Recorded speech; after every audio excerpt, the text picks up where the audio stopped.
Hi everyone and welcome to Warren's Team Talk. Thanks ever so much for joining me today.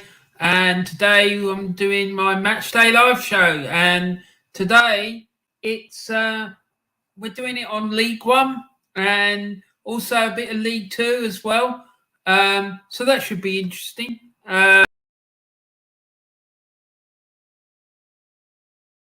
One of these about League One and League Two. So let's see what happens, and I'm sure it's going to be absolutely superb. I really do. We've got Taib in the chat, and he's saying, hi, Warren. Hi, Taib. I hope you're good, mate. I hope you're having a great day. Lovely to see you. Thanks very much for coming and tuning in. And, yeah, so we've got some interesting fixtures there, and some clubs that were recently in the Premier League as well. So that'll be interesting to see how they get on today.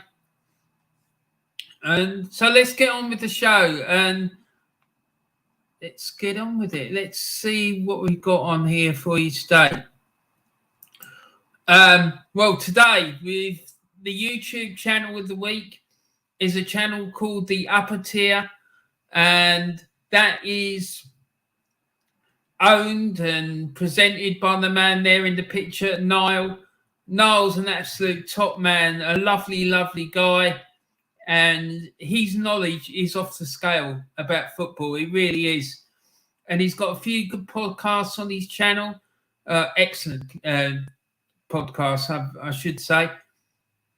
He's got The Upper Tier, and which is sort of like I don't know how to describe it. It's like a general football podcast. And the other day he did this brilliant, him and his sidekick, a guy by the name of Dazzler, I think it is. They did this brilliant analysis of the interview with Piers Morgan and, well, part one anyway, of the Piers Morgan and Ronaldo interview. So that was class. It really was. So make sure you go and check his channel out. And he's also got a thing called the Fantasy Chancer, which is this thing where it's like a show about fantasy football, which is brilliant as well. He's also has a show called the Shankly Sessions, because Niall's a massive Liverpool fan, and the Shankly Sessions, he does reviews and previews for all of Liverpool's games. So go and check that out as well, especially if you're a Liverpool fan. If you're a Liverpool fan, I don't know if you're not subscribed to the Upper Tier, what's wrong with you? What are you doing? Because it is superb. And then he did a show recently as well about the World Cup. So that'd be interesting. And I think he's doing more content during the upcoming weeks whilst the World Cup's on, about the World Cup. So make sure you check that out. And he was on my channel a few days ago. And he got involved in the debate we had about the greatest all-time combined Republic of Ireland and Northern Ireland international team, and that was epic, absolutely epic. It really was. So make sure you go and check that out as well. That's on my channel. But yeah, please go and show Niall some love and subscribe to his channel, put likes on his videos and all that carry on, because he's an absolute top man and I love his channel. It's brilliant. He really is superb stuff. Anyway, Anarin Jones is in the chat. Hi, Anarin. Hope you're well. Exeter Ipswich was a good game. Ipswich were better in the final third, though. But even though the quality's not as good as League One and League Two, it's actually faster than the Premier League. Yeah, that doesn't surprise me, because the faster the football is, it's more difficult for the quality to stay the same, really, isn't it? I mean, the less time you've got to do something, then the more difficult it becomes. So, yeah, big up to you, Aaron. So, did you watch the game? We're going to talk about that game in a few minutes. So let's just go through this and we'll get to it. And the upper tiers in the chat, big up Warren and all in the chat. Thanks for the shout out, mate. It's an absolute pleasure. And all this week, if I do anything on YouTube, I'll be mentioning the upper tier. So make sure that you go and check it out. Honestly, guys, it's a brilliant, brilliant channel. And Niall knows his stuff. There's only no doubt about that. That's for sure. And Joanne Smith says, hello. Hi, Joanne. I hope you're well. It's good to see you. I hope the cats are well. And the thing is, Niall, he's a top man, and there's no doubt about it. And he certainly knows more than bloody Jamie Carragher, that's for sure. And some of these other Muppet pundits. So let's have a look at the league table for League One. So there we go. There's the league table for League One. In League One, they've got 24 sides in the League One table. And at the moment, Plymouth Argyle, yeah, they're top. They'll still be top because although Plymouth won, they'll be 1 point behind at the moment, but Plymouth are playing today. So if Argyle win that game, then they'll just be a point behind. And Plymouth, I had to tell you, Plymouth, my parents lived there for a few years. My dad was in the RAF, and when he first came to England from Scotland, he got posted in Plymouth after being out in the Middle East in Aden, and what was called Aden then, it's now called South Yemen.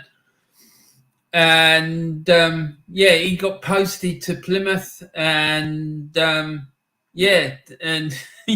my mum apparently ended up with a Plymouth accent. So yeah, there you go. That's I think they were there for about 6 years before they moved to Kent. So yeah, that's Plymouth. Sheffield Wednesday are in third, Peterborough in fourth, Portsmouth, who are the Warren's team talk selection at the moment for the FA Cup, they're in fifth, and then Derby County in sixth. Bolton are in seventh, and like I said, look, yeah, if you look at that, there's 1, 2, 3, 4, 5, 6 sides there. 5, 6 sides there that were only a few years ago, and Barnsley as well, 7, who were like a few years ago in the Premier League. Charlton, there's another one. Oxford, another one. They were all in like the top tier of English football up until quite recently. So there you go. Just shows you how quickly the fortunes of a football club can change. So the 3 p.m. kickoffs today in League One. We've got Barnsley against Milton Keynes, Bristol Rovers against Peterborough United, Burton Albion against Plymouth Argyle, Cambridge United versus Accrington Stanley. Don't forget the milk, guys. Cheltenham Town v Wycombe Wanderers. Yeah, anyone who was around in the 70s will know what I mean about the milk and the Accrington Stanley advert. And if you don't drink milk, you'll only be good enough to play for Accrington Stanley. Who are they? Exactly. That was what the advert said. Cheltenham Town versus Wycombe Wanderers. Fleetwood Town versus Bolton Wanderers. Lincoln City versus Morecambe. Oxford United versus Forest Green Rovers. I've been to Forest Green Rovers ground, and me and my mate got involved in an altercation with some Forest Green Rovers players, but I'll tell you about that later. Port Vale against Charlton Athletic, Sheffield Wednesday against Shrewsbury Town, and the lunchtime kickoff today in League One was Exeter City against Ipswich Town. That kicked off at 12 o'clock. Ipswich won the game by 2-0 thanks to goals from Ladapo in the 11th minute and Harness in the 68th minute. and there were assists from Harness and Davis. And the match stats there you can see Ipswich had 52%. They had 13 shots against Exeter's 2, and shots on target there, Ipswich had 6 and Exeter only had 1. The corner count was, sorry, Joanne, was 7-6 in favour of Ipswich, and the foul count was 8-6 to Ipswich. So there you go. So some more chats here. Anarin says, but also it helps that they're not getting paid as much, so they're hungry and ambitious and aren't just there for the money. Absolutely, mate. And this is what I mean. This is proper football, right? And when I say proper football, I'm talking about they're not there for the ego trip. They're not there for, you know, all the celebrity and the wags and all the crap that goes with being a Premier League footballer, like the likes of Ben White and all his ilk, whose ego is just completely out of control. Joanne Smith says, I'm putting up my Christmas tree. Fair play to you. I saw some things on Instagram with the cats climbing in your Christmas trees. That looked really cool.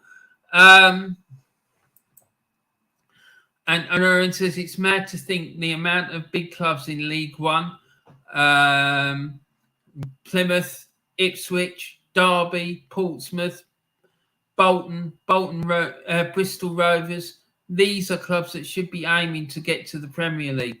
Yeah, and all of them, except Bristol Rovers, up until quite recently, were playing in the top tier of English football. So, you know, it just shows you how quickly things can change. And Anurin says, I've heard about the advert, but what actually is the link between Mill and Accrington? I support Accrington, must have been sponsoring the milk company. But basically what it was, because then Accrington were either a non-league side, or this was in the 70s, so that Accrington Stanley were either a non-league side at that stage, or they weren't in existence. I'm not really sure which one it was. And it was trying to get kids to drink milk, right? And the Milk Marketing Board, they put out this advert on national TV. And there was these 2 young kids who were Scousers, right? And they were arguing over milk. One of them had a glass of milk, right? And one of them said, listen, my mum or something like that said, if I don't drink milk, I'll only be good enough to play for Accrington Stanley.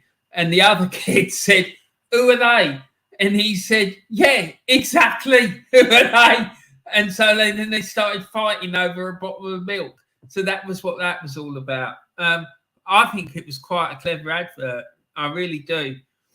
But so that's what the link is between Accrington Stanley and the milk. If you do a search on YouTube, you'll probably be able to see it. In fact, I think you can, because like maybe 18 months or so ago, I was doing this series on my channel called England's Most Successful Football Club. And I went through every single club in the English leagues, or in the English professional leagues, i.e. tier 1 to tier 4, who'd ever won any sort of trophy or had any league success, i.e. finishing in 1st or 4th. And one particular episode covered Accrington Stanley. And I think in the link for that show, I put the advert for the milk advert. And that video, if you want to see it, Noreen, because you said you're an Accrington fan, is in it's in one of my what do they call it? Hold on, let me just go and have a look. Well, in fact, let me see if I can find it, and I'll put the link for it in. Well, I won't be able to find it, but I'll put the link for the thing. What I'm trying to say, yeah, it's it'll be under videos because it was recorded, and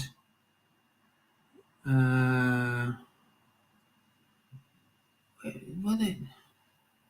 Oh, playlist. Yeah, there's a playlist called on my channel called England's Most Successful Football Club. Let me see it if I can find it. Right, here we go. Yeah, I found it. And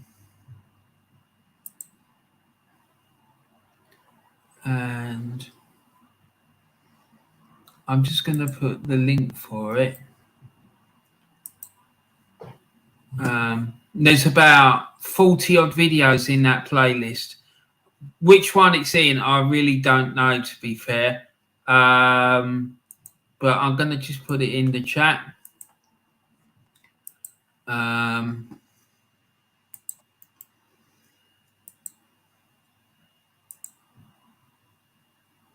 So there you go. You see it there down the bottom. That's the link for the playlist. If you want to go and have a look at that, there's one of the shows. It covers Accrington, Stanley. And Owen says as well. Oh, sorry. Before that, we've got Joanne says, yes, the Cats have had another go in the tree today. Well, fair play to them. I hope they enjoyed it. And Honorin says, what are your thoughts on the Ronaldo situation? I think it's weird the way Ten Hag's handled it. On one hand, didn't like him and wanted to punish him, but on the other hand, had wanted to keep him till now. I tend to agree with you. I think that's a pretty good assessment of it, to be honest. I mean, I don't know all the ins and outs of it, but it does seem a bit odd, to be honest. And I just find it a bit sad and bit mad the way it's all like fallen apart for the pair of them. Well, for them, for Manchester United and for Ronaldo, I just don't get it. But I think he's a bit of a handful, let's say. And, you know, I think he's a bit demanding, but I don't know. Honestly, I don't know what to think about it. But I know something. I don't want him at Arsenal. That's for sure. So yeah, that's the link for the playlist. If you go and have a look at that, you'll be able to see the England's most successful football club shows, and somewhere in there's one about Accrington Stanley. So yeah, I hope that's hopeful, and that if you watch it, that you enjoy it. It just talks about all the different successes they've had and a little bit about their history. So, yeah, there you are. Right, so what we're going to do, we're going to look at the lineups now. Normally, I put the formations in as well, but I ran out of time. All right, so let's start with the first one. It's Bristol Rovers against Peterborough United. And Bristol Rovers team today is Belshaw, Gordon, Thomas, Connolly, Gibson, Sinclair, Finley, Rossiter, Evans, Collins and Coburn. And then Peterborough's side, the Posh as they're known, Bergstrom, Butler, Edwards, Kent, Fuchs, Mason Clark, Puku, Thompson, Marriott, Burrows, and Cryaneu, I think that says, or Criprineo, I don't know, something like that. So that's them. The next one, Burton Albion against Plymouth Argyle. The Burton team is Garrett, Borthwick Jackson, Osholela, Hughes, Mariappa, Onyango, Adiboyoje, Abojo, Taylor, Hammer, Kamwa, and Dodu. Is it Dodu? Yeah, Dodu. And the Argyle lineup is Cooper, Gillespie, Houghton, Butcher, Edwards, who's captain, Cosgrove, Mumba, Whitaker, Randall, Longwick, Galloway.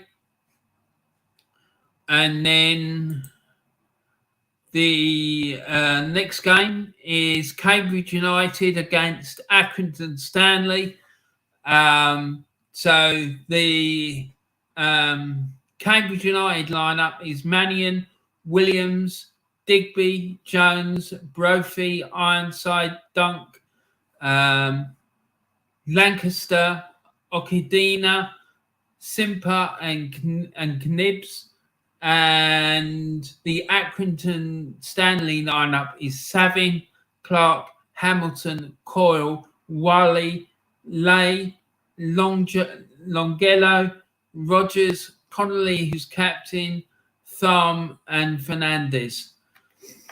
And the next one is Fleetwood Town up against Bolton Wanderers.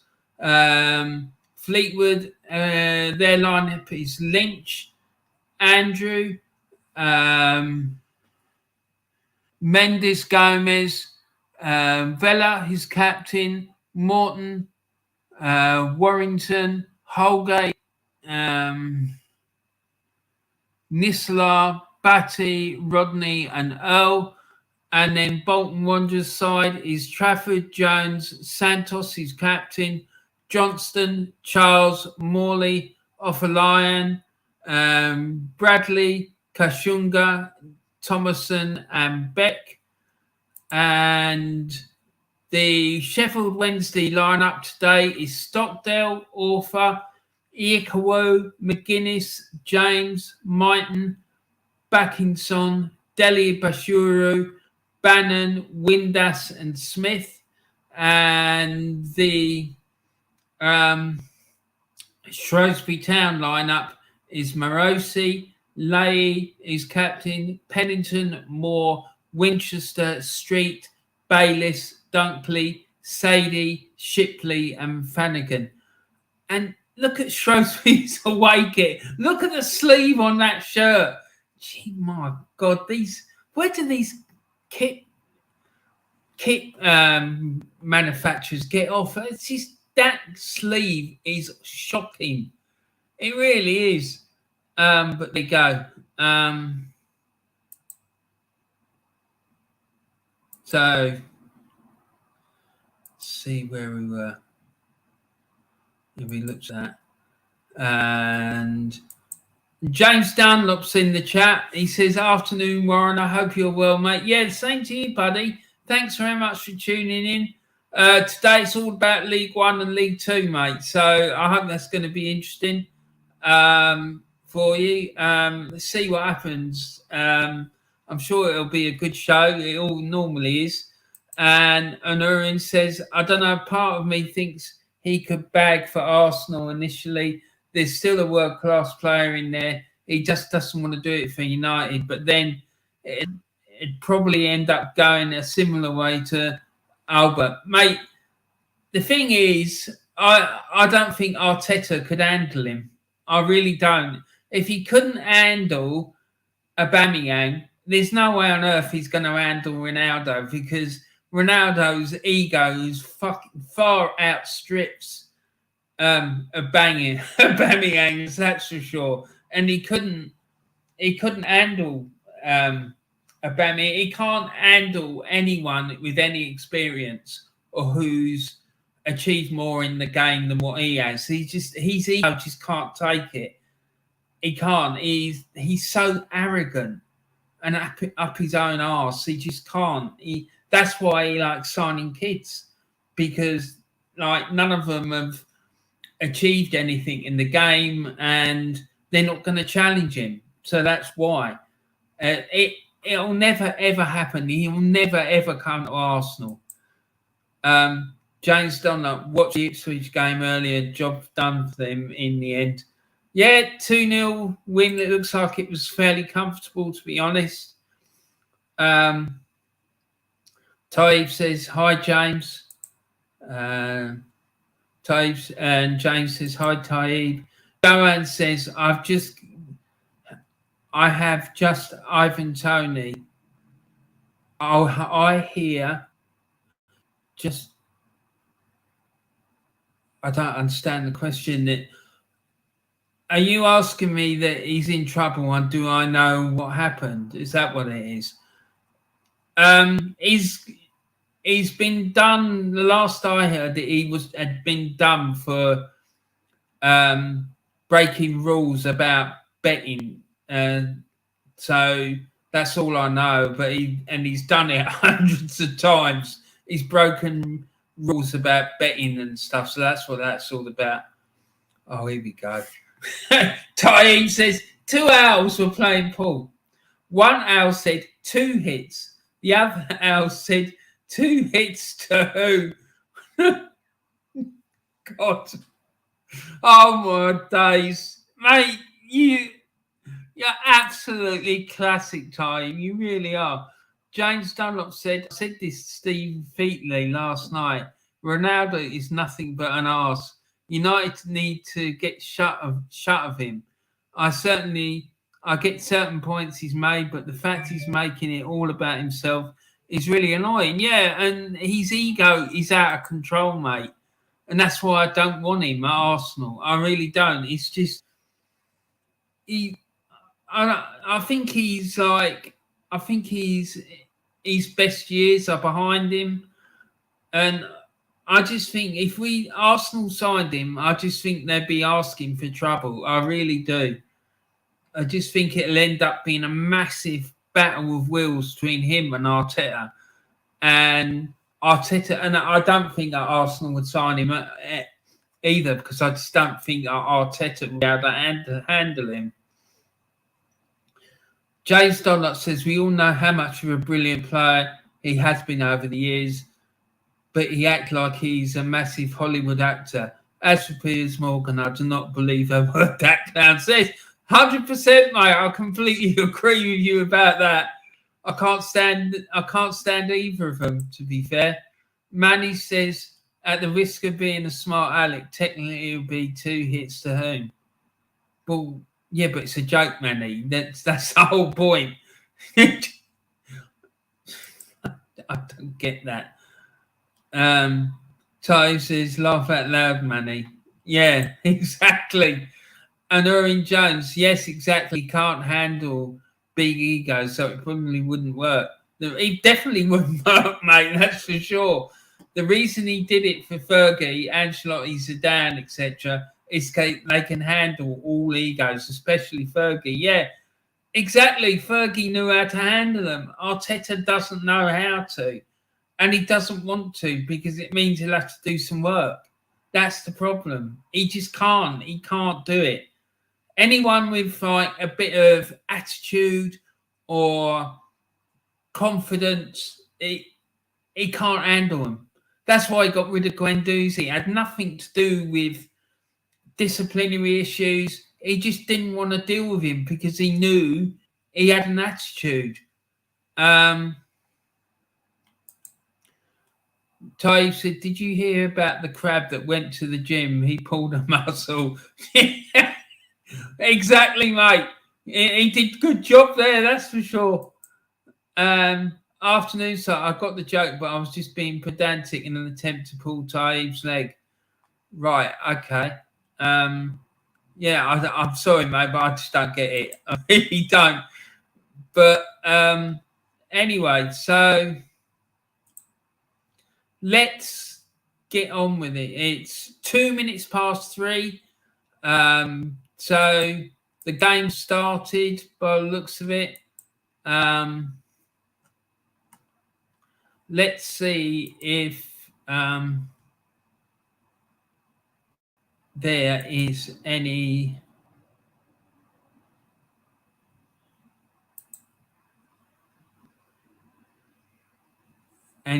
that they've got live text commentary. I do hope so, because this ain't going to work very well otherwise.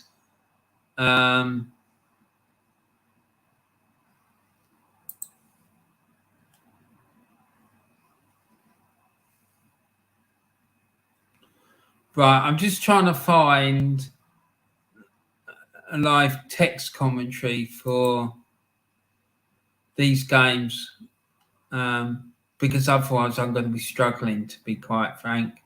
But still, we'll do the best we can.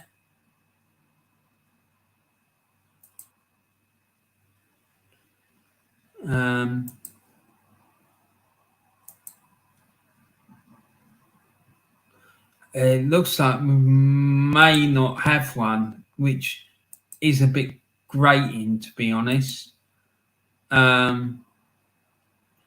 If it isn't, we're going to stick it on Accrington, given that we got an Accrington Stanley fan in the chat. No, God, please.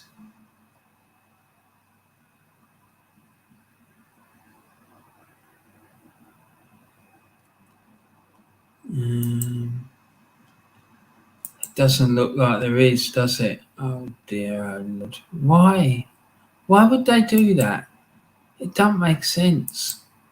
Still, there you go. So we'll just do it this way, and we'll look at the scores as they come in. I'm going to share this screen. I'm going to put it like that, and then I'm going to go here and actually I need to take it out before I do that. Yeah, that's better. And do this, and then we're going to share the screen. So we go to share the screen, Chrome tab, B Oxford. Right, okay, so there we are.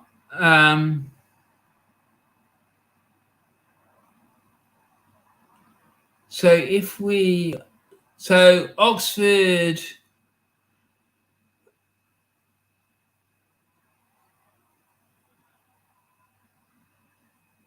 looks like Oxford corner, Oxford United conceded by Oliver Casey. Looks like Oxford are a bit on top there against Forest Green Rovers. Yeah, and I was going to tell you that story about when I went to Forest Green Rovers. I went with my mate. We went over to Forest Green Rovers. It's somewhere in the southwest of England, I think. And they were playing Tunbridge Angels. Name for a football club, isn't it? Tunbridge Angels. And we were playing them in a league game, a non-league. And that was when they were a non-league side. And their team at that point, it was just like, it was full of like blokes who were about 6'2" minimum, and Tunbridge's team was like, they were a bit lightweight, let's put it that way, and they had this striker who was really quick, and he had a good eye for goal, and he scored quite a lot of goals for the club. And he went chasing down after this ball, got into the penalty area, and this massive centre half come trundling over and kicked him up in the air, and he like rolled off the pitch and behind the goal. And with that, this gorilla of a centre back was joined by two of his mates, and they all started kicking like this Tunbridge striker while he was laying on the ground. They were giving him a real good kicking, and it was right in front of us, right? And me and my mate, right, and there was like a barrier. It was like a typical non-league ground. There was just like this sort of metal perimeter fence around the side of the pitch. And with that, me and my mate then started like shouting and hollering and whatnot. And then it took about 2 or 3 minutes for the Tunbridge strikers' teammates to turn up, at which point there was a massive brawl. We were shouting and hollering, and the ref came over. The ref just stood there watching. I think he was shit scared to do anything. and it sort of it dispersed. The scrap sort of got broken up, and they went off. No one got booked. No one got sent off, and that was that. But it was a few harsh words, stern words exchanged between me and my mate and these Forest Green Rovers players, and because it was disgusting.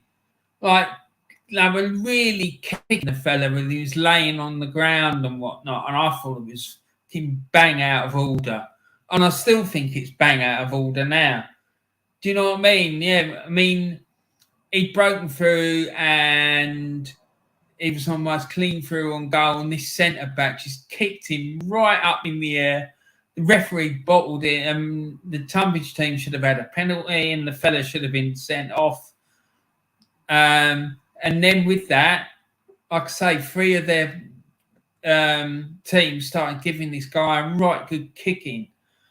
And, the referee come over to me and my mate and says, I see anything like that from you two again, and I'll have you thrown out the ground. And I said to him, Mate, what do you want us to do? Bloody guys getting a kicking on the ground. You ain't doing anything. He goes, that's enough of that.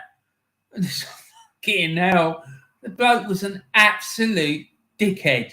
Absolute dickhead. He didn't have I said, mate, you ain't got a clue what you're doing, have you? It was shocking. Absolutely shocking. So yeah, that was my experience of Forest Green Rovers. I'm never ever going there again. I can't stand the bloody club. Just for that, because it was shocking. So there we go. I'm gonna put it on Accrington Stanley's game because, like I say, we've got an Accrington fan in the chat, and yeah, there's no goals so far. Let's go there, and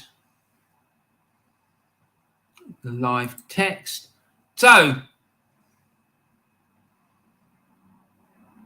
from the kickoff, there was an attempt blocked by Seamus Commerly. Accrington Stanley, he had a right-footed shot from outside the box, and it was blocked.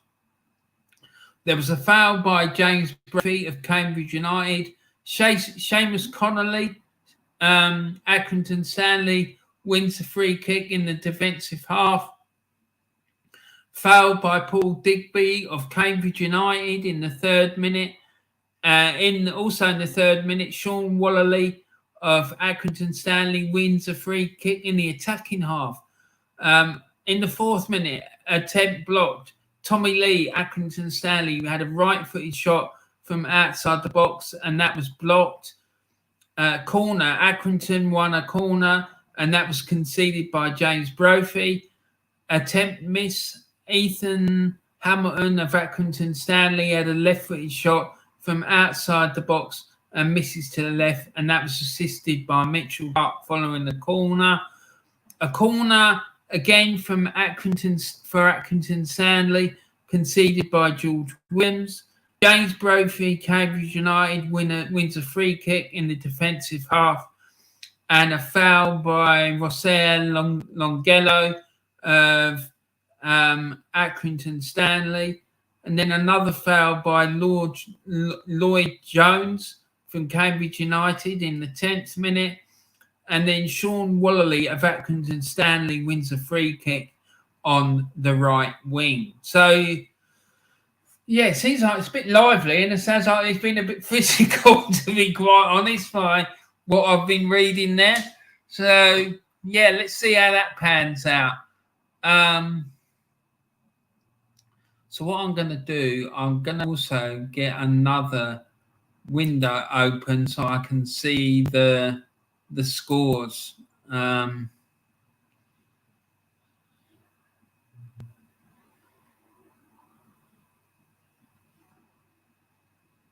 So Australia's women have retained the Rugby League World Cup after beating New Zealand, so they'll be happy with that.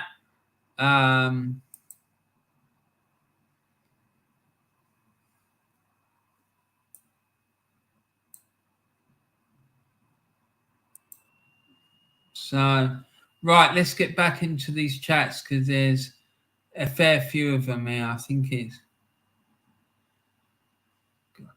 Where are we? Right. So, did you hear? Oh, yeah, we've got that one.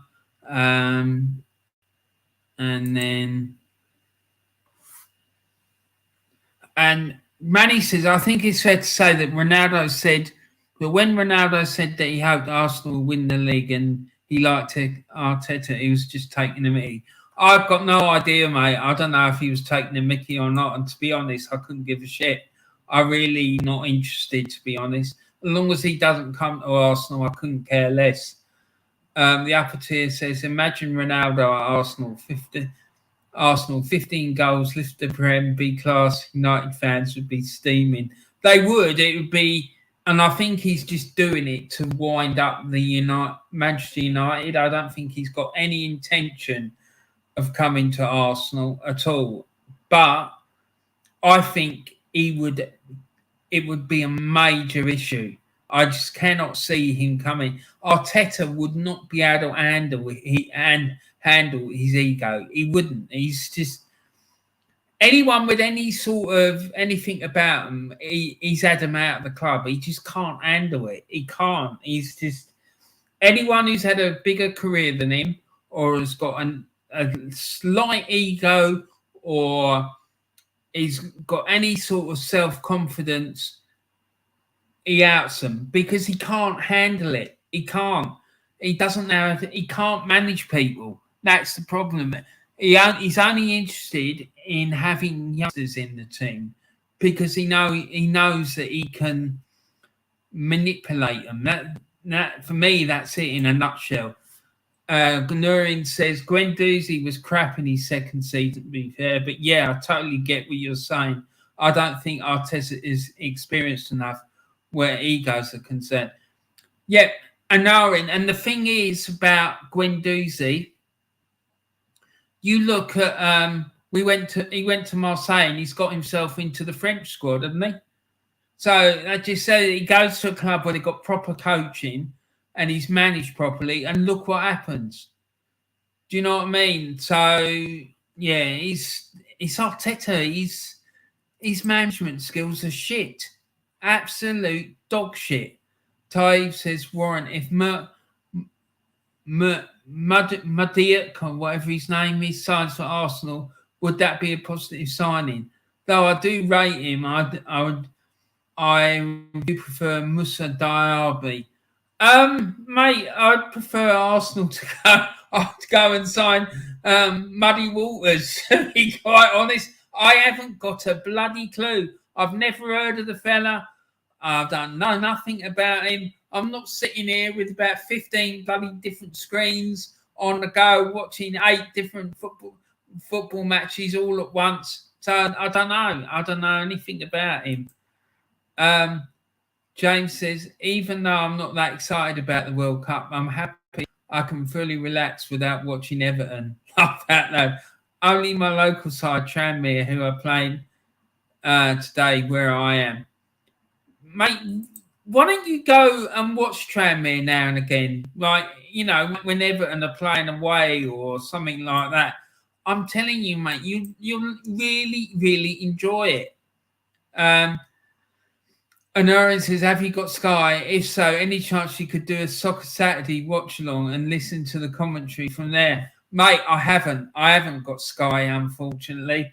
That Soccer Saturday thing is where the idea for this show come from, because what I want to do in the future is have 3 or 4 blokes on the show with me, and we're all watching different games, and we're all watching different games. And when a goal goes in, someone just starts shouting, and I go to the fella where the goal has been and get them to talk about the game, what's been happening, and who scored a goal, like that. That's what I want to do with this show, because I think it would be epic.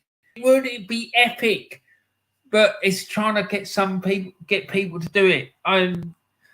That's the thing. I need 3 or 4 other blokes to come on and do it with me. So, but yeah, if I had Soccer Saturday, yeah, I'd do it. I'd absolutely. James Dunlop, since we're in the break, more on your thoughts on Arsenal's season so far. I think they've done well. It's good that they've, only lost 1 and drawn 1. But we've been here before. Like, we've been top Christmas a few times since the last time we won the league, and it's all fallen apart. So there's still a long way to go. We've still got we've played 15, 16 games. We've still got 23 games to go, something like that. That's about 72 points left to play. So, I just think people are getting overexcited. And I get it, because we haven't won the league for 18 years. It's no surprise, really. But I just think people need to remember, the league is decided after 38 games, not 15 or 16.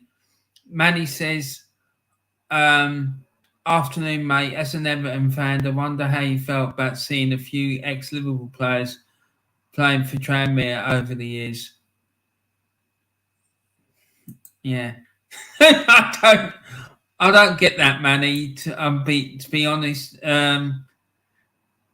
He's an Everton fan. Why would he be worried about who's playing for Tranmere? Sorry, mate. I've bit weird supporting them wearing a Tranmere shirt. Not going to lie, Manny, but they've had an ex-Everton players play for them before. As long as they perform Tranmere, that's all I care about. 100%. James Dunlop, Carlo 1-0 up at Salford and Barrow 1 up against Hartlepool in League 2. Excellent. Good stuff, James. Thanks for me know. Let's go. Honorin says, Barrow 1-0 up against Hartlepool. Isn't happy for some reason. It's Julian Warren today, though, and not him. Okay, I'm not sure what that's about. Sorry, mate. Is there someone standing in for Jeff? I don't understand. Sorry, mate. James, Stockport lead against Leyton Orient. 2-0 Barrow now. Stelling won't be happy. Mate, he'd be raging. And Tranmere 1-0 down to Wimbledon. Well, that's not good. I've got a mate who used to play for Wimbledon. James says play was stopped at Barnsley as the goal net needed putting back up. Mate, I've seen that happen as well. I've seen a game where the goal collapsed. they had to put a new goal up or something crazy like that. Del Boy Gunners in the chat. Big up, Del Boy. I hope you're good, mate. Please make sure you go and subscribe to Del Boy Gunner. Absolutely fantastic guy, and got a brilliant channel. He did a brilliant show last night with me and Carl Walsh Gunner, and about bird camp. So go and check that out because it was wild. I think we were going for over 3.5 hours, something like that. He says, what's the crack? What's the bleeding story, everyone? So nice to see you, Del Boy. Thanks for tuning in. James Dunlop says, afternoon, Del Boy. And Ty says, Del Boy, hi, mate. And McManus says, good afternoon. How are we all? Hi, McManus. I hope you're well. Thanks for coming. Ty says, McManus, hello. And easy, Ty. How are you? It's McManus. And I'm good, McManus. How are you? And hi, James and Taib. And the McManus says, yeah, good, mate. And Del Boy says, how are you? How are you, McManus? James Dunlop says, big question is where Ronaldo could go. He wouldn't play every single week at any other massive clubs in Europe. I don't know, he could go to America maybe, or China, maybe go to Brazil. Who knows? Who knows? But I think he should just retire. What is he, 37? He's probably got more money than he could ever hope to spend. Maybe going to coaching, something like that. But he needs to chill out. He really does. McManus Gaming says, don't want Ronaldo at Arsenal. He's too much of a diva. Yeah. And like I said before, Arteta wouldn't be able to handle him. And I'm telling you, he not want him at Arsenal because he doesn't meet the profile of the players that Arteta wants to go for, i.e. young, inexperienced players. He done. I know we signed Zinchenko and we signed Jesus, but generally speaking, he likes young players who he can manipulate. He's also too old and past it, and he's got a huge ego, and that's the thing that would Arteta off. Joanne says Arteta likes yes men, or well, not even yes men. He just doesn't like people who are going to give him back chat. Yeah, your show is better than the TV one. Thank you, Joanne. Ty says, Warren, no fan should apologise to Arteta if he wins the league. It's his job to win trophies. Yeah, and with £400 million spent, this should have happened a good couple of years ago. And if we'd backed Unai Emery, he would have done it 2 years. He would have done this 2 years ago. You know, so sorry. I just think all this nonsense about Arteta, and it's exactly that, nonsense. Mate, lower league football is a great crack. I watch Stevenage play from time to time. It's great. It is, and it's proper football. It really is. And Ravel Burton says, Joanne, nice to see you, Ravel. I hope you're good, mate. And James says, I can't get tickets, Warren. It's all online and all gone technical. Also, too many queues for tickets. Only other games I can go to are other local teams who play in the very low divisions. Go, mate, go. I know I've done it. I used to go and watch football in the Kent League as well. That was epic. It really was. And it says, don't get me wrong, if someone had said we'd be 2 in November, I'd have tested them for crack. And it's nice to see us playing good football, but there's still cracks and work needs to be done. Fair play, fair play. Hopefully they'll get it sorted out for you, mate. Joanne says, I bet Terence is rubbing the suntan lotion on McGill's back while he lays in there in his budgie smug. Oh, God, don't. The thought of it's making me feel ill. And Anarin says, yeah, Julian Warren is standing in for Jeff. Who is this please tell me it's not bloody Julian from AFTV. And Anarin says, I see these fellow YouTubers of yours in the chat every week. Del Boy Gunner, Carl Walsh, etc. You want to get them on the stream to watch a game each, like you said about with the Soccer Saturday thing. I'm going to speak to them about it because that is what I want to do. I want to do it. But the problem is the people, the busy people, and, you know, it's difficult. Do you know what I mean? But if I can get them to come on, then, yeah, it'd be superb. And Urin says, exactly, I disagree about Emery, though. As good as a manager he thinks he is, I think the job was too big for him. But, yeah, I certainly think someone like Ancelotti or someone would have had a competing. Mate, never mind competing, they would have won. They would have. Ancelotti would have had this club winning a league title in... Right, dare say when we appointed Emery, right, we'd appointed Ancelotti. He was given the backing that Arteta has been given. He would have had that team competing in year one. And then by the second year, he would have definitely won it. And if he hadn't won it in year one, they would have won the champion. And if they'd won it in year one, they would have won the Champions League in year two. 100%. 100%. How can you spend £400 million and still have gaps in the squad that need fixing? It's crazy. Literally crazy. I just do not get it at all. £400 million spent, and people were saying he's working miracles.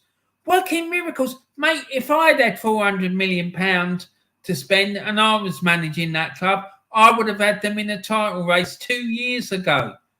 It's just ridiculous. I was talking about Arsenal in that comment, by the way, about being top in November, etc. Yeah, exactly an hour in. Tony Ibra, oh gosh, that image of Cherry lotion at Arteta made me throw up. Yeah, me too, mate. Me too. James, the ideal scenario would have been Ancelotti going to Arsenal and Arteta either going to Everton or somewhere else to start his managerial career. But when Arsenal come in, how could he have turned it down? Yeah, this is what I'm talking about.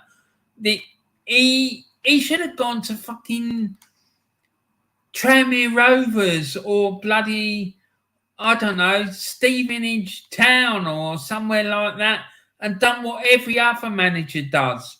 But the problem is his ego is out of control. There's something wrong with the fella. I'm sorry, there is. Someone who has that level of arrogance and ego is normal. Anyway, let's get back to the football and see what's going on.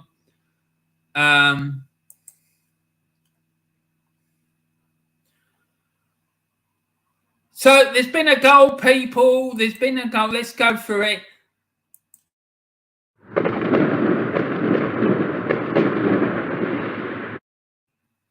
There's been a goal at Barnsley. It's Barnsley 1, Milton Keynes Dons 0. Let's go and check that out. See how the goal was scored. It was scored by Williams in the 18th minute, and the goal was assisted by Kane. Basically, here we go. Jordan Williams of Barnsley took a right-footed shot from the centre of the box to the bottom left corner, and it was assisted by Herbie Kane. I wonder if that's Harry's brother. There you go. Barnsley are 1-0 up. And, yep, there you go. Cheltenham Town 1, Wycombe Wanderers 0. Another goal. Let's get it. Then.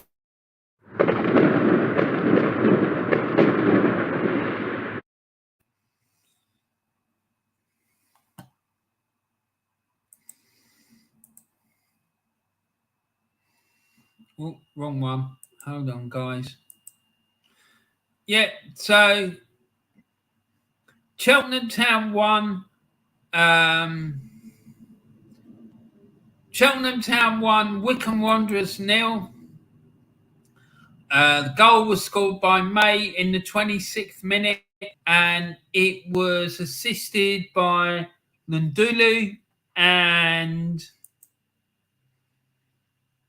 the goal scored by Alfie May, Cheltenham Town. He had a right-footed shot from outside the box to the top right corner, assisted by Daniel Ndulu. There you go. Remind me to tell you a little story about Wycombe Wanderers as well in a few minutes. Lincoln City 1. Fleetwood Town 1, Bolton Wanderers 0. And that's one of our featured games. Mendes Gomez scored in the 16th minute. The goal was assisted by Morton. 30 minutes gone there. Let's go and find the goal. Carlos Mendes Gomez, Fleetwood Town, right-footed shot from outside the box to the bottom right corner, assisted by Callum Morton. So there you go. We do this, don't we?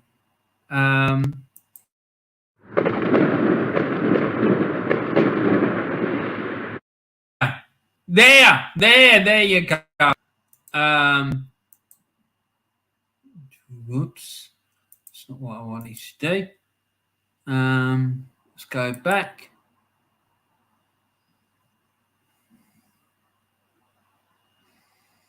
Lincoln City 1, Morecambe 0. A goal was scored by Walsh in the 17th minute, assisted by Sanders as well. I'm pretty sure that's not Carl Walsh, but let's go and have a look. There you go.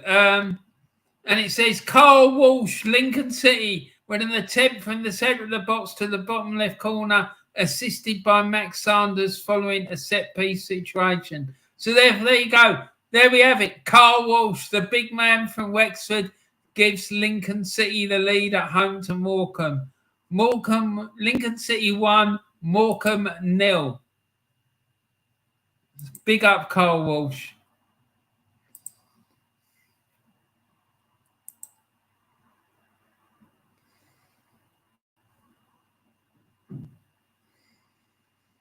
Oxford United 1, Forest Green Rovers 0. An own goal, boys. Forest Green Rovers in the 19th minute gives Oxford United the lead. Oh, well, never mind, Forest Green. Wankers. I can't stand that bloody club. Own goal by Harry Boys. Forest Green Rovers. Oxford United 1, Forest Green Rovers 0. There you go.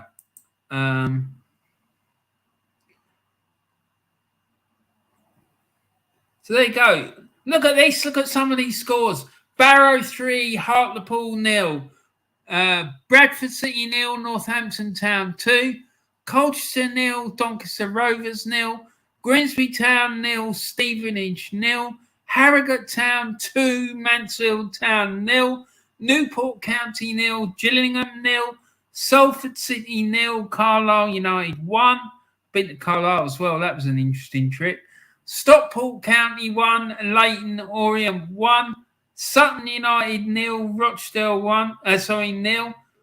One of my best mates lives not far from Sutton's ground. Swindon 0, Crewe Alexander 1. And Tranmere Rovers 0, AFC Wimbledon 1. And Walsall 1, Crawley Town 1. There we go. So there you go, guys.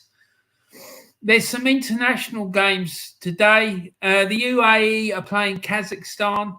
Burkina Faso are playing the Ivory Coast at 4 o'clock.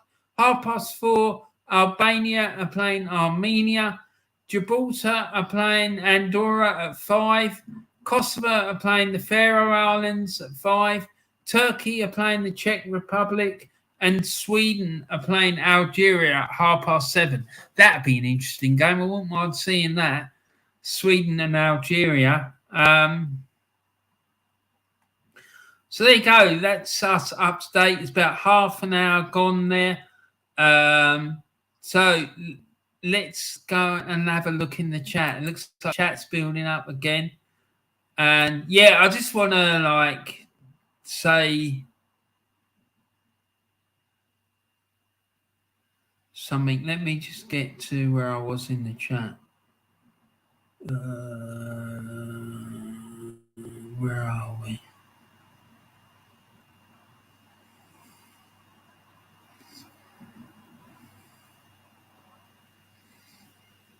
Yeah, we're on that one.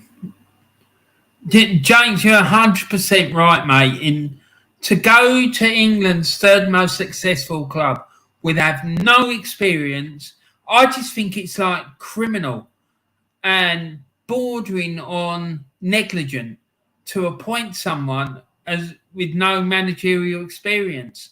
They could have took me on if they wanted to. In fact, I've had more managerial experience than what Arteta's had. I'm telling you that now. Do you know, I know how to manage people. He hasn't got a bloody Danny what he's doing, but I'm going to stop going on about Arteta because it makes me really angry. It really does, the way he's mismanaged our squad. Honorin says Klopp spent less money in as many windows as Arteta and had won the Premier League, Champions League, etc. And they won the World Club Championship. And look at the crap he inherited. Emery, Can, Lucas Moreno, etc. Exactly 100% Honorin. 100%. And that's why I'm saying that all this hype about this man is completely ridiculous. It is ridiculous. And yeah, he's still at the minute. But is he? Is he? No, seriously. With the amount of money he has spent, we should bloody running away with that league, with the disarray that our opponents are in. We should be. It's just ridiculous. And they would have won it at least once or twice if we'd had a top draw manager. And I'm sorry, Anari, I know you disagree with me about Emery, but he would have won the title if he'd been given the backing that Arteta has had. 100%. You look what he does with Aston Villa. I guarantee you that man will have him flying up the table. Ty says Liverpool had quite a lot of crap players they signed in transfer windows. Arsenal have been pretty bad as well, borrowing some good signings. Listen, that money that we spent, a lot of it has been wasted, right? Signing the likes of Martin Odegaard, we could have got James Maddison with that money. We could have gone and got Yves Bissouma, the money we spent. We could have gone and got a top draw striker. Instead of that, they go and sign Eddie Nketiah up to 100 grand a week. They go and sign Ben White. And sorry, I'm not convinced. I know he's doing well at the moment and fair play to him, but we could have got much better than these players. That Tomiyasu as well. The money we spent on these players, we could have got way better than what we've done. We could have done. I'm sorry. It's just not acceptable. James Donlop said we spent way more money than both Arsenal and Liverpool and shite. And look where it got us. Nothing but on the verge of Champions League football. Mate, I know what you're saying, but Arsenal have spent £400 million since he's been here. I'm not sure how much you've spent, but I don't think it's 400 million, to be fair. But yeah, mate, I get what you're saying. I do, and I agree with it, mate. Most of what you said, but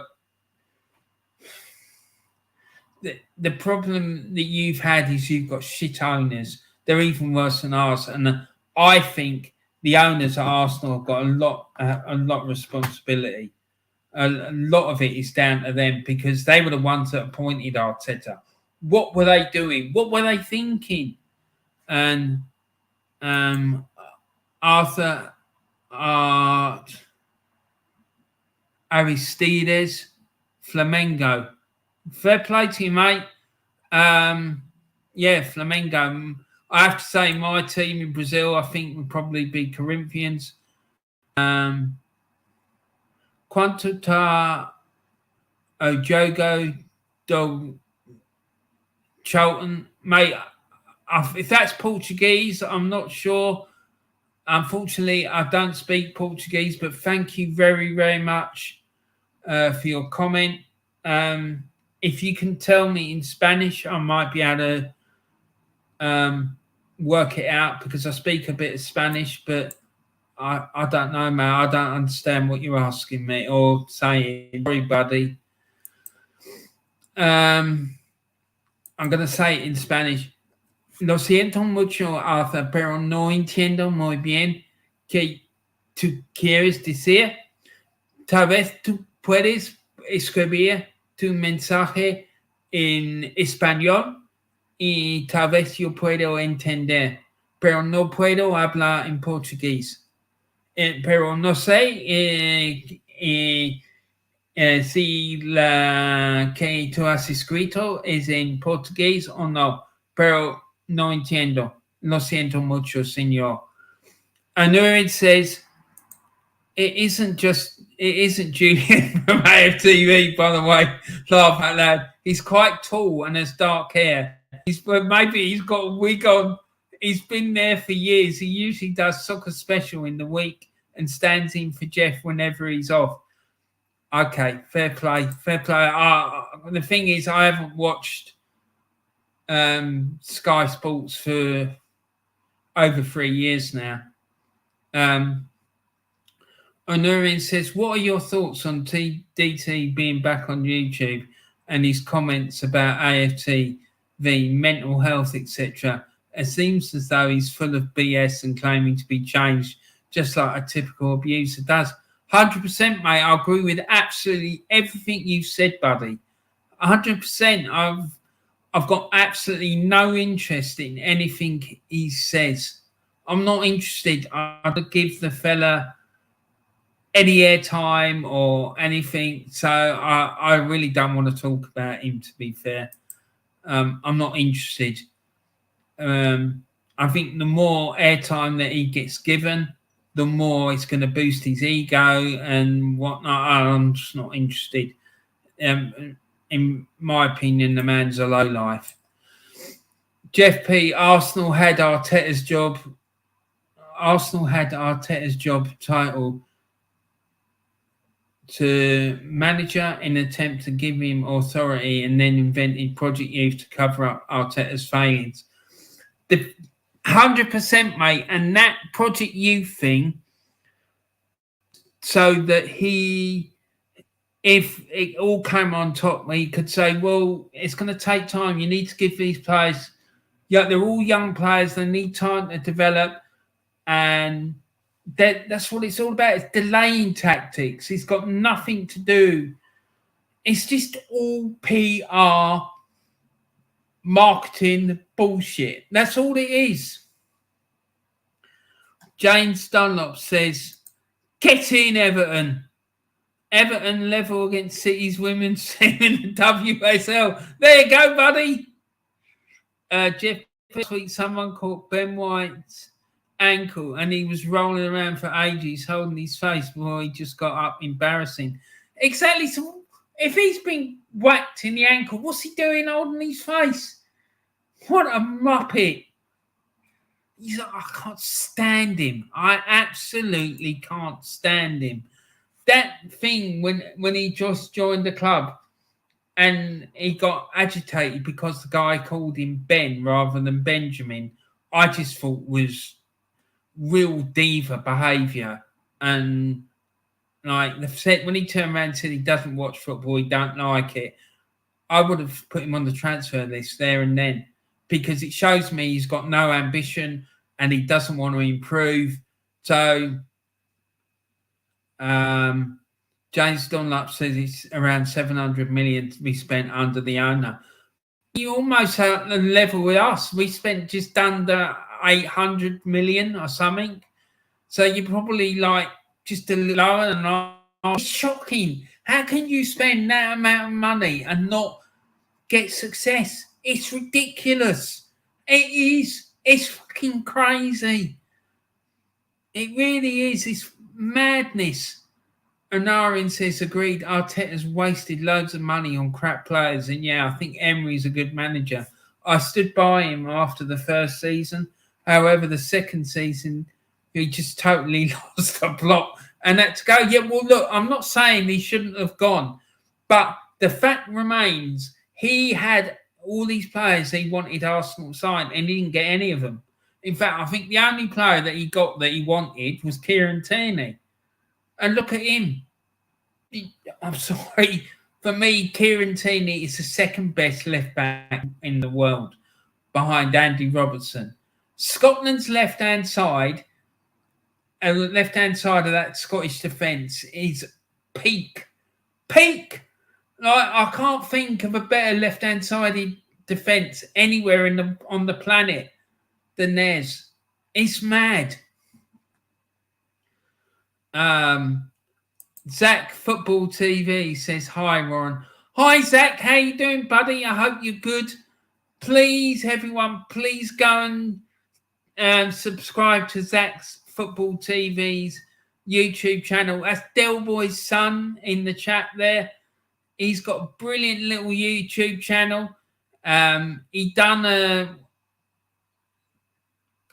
video recently about a block drain just outside where they live. Absolutely superb. And Zach, he's a lovely little lad. So please go and give him, please, if you want to do anything, please, for me, make me happy, go and subscribe to that young lad. Please, guys, honestly, please do it. He's only about, I think he's about 10 or 11. Please go and subscribe to him. And you just tap into the YouTube, that Zach Football TV, and you'll find his channel.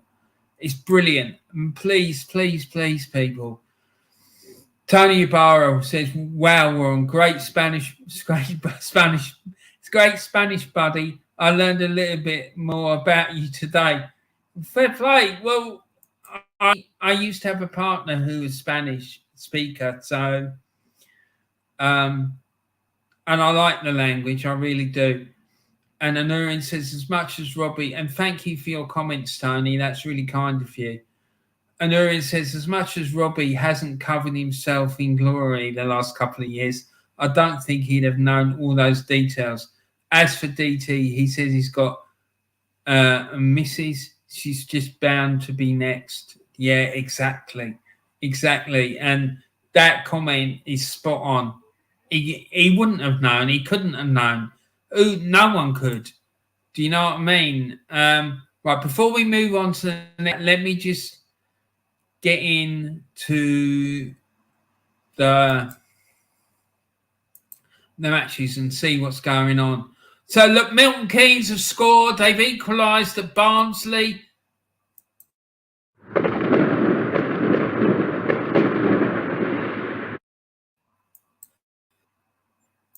So it's Barnsley 1, Milton Keynes Dons 1. And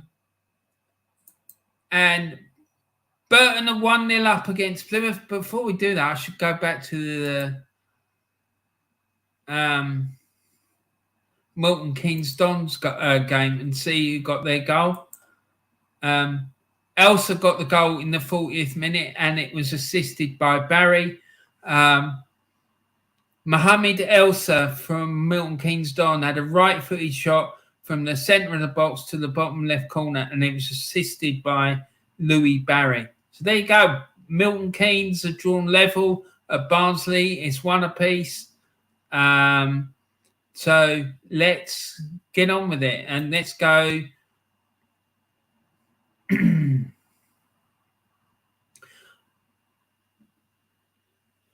Where was that game I wanted here? Let's go to Burton and see what's been going on in that game between them and Plymouth. Because Plymouth are sitting second in the league, let's not forget. And they're away today at Burton Albion. And Burton Albion took the lead in the 41st minute from Camwa. And it's half-time there at the moment. Let's see if we can find the goal. Here it is. Bobby Camworth from Burton Albion had a left-footed shot from the 6-yard box to the top right hand corner. So Burton Albion 1, Plymouth Argyle 0. In a minute, we'll go around the grounds and see what the half-time scores are, people. There we go. Cambridge United 0, Accrington Stanley 1.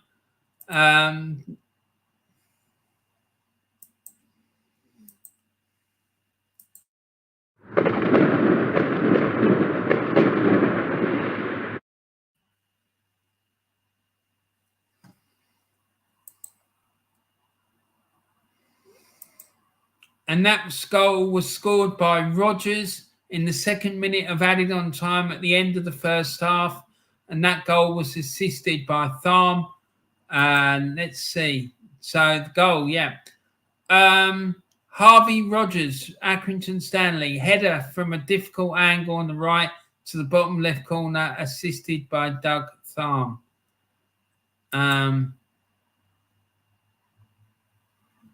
And there we go.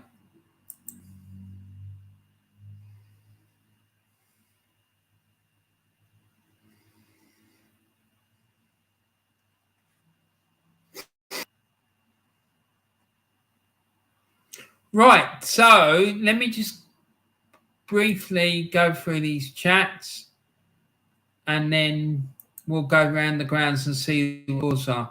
We're on Arsenal on top, as we know it. Would you give Arteta to the end of the season and see if he wins it or not? Or would you appoint a top manager and suddenly slide down the table?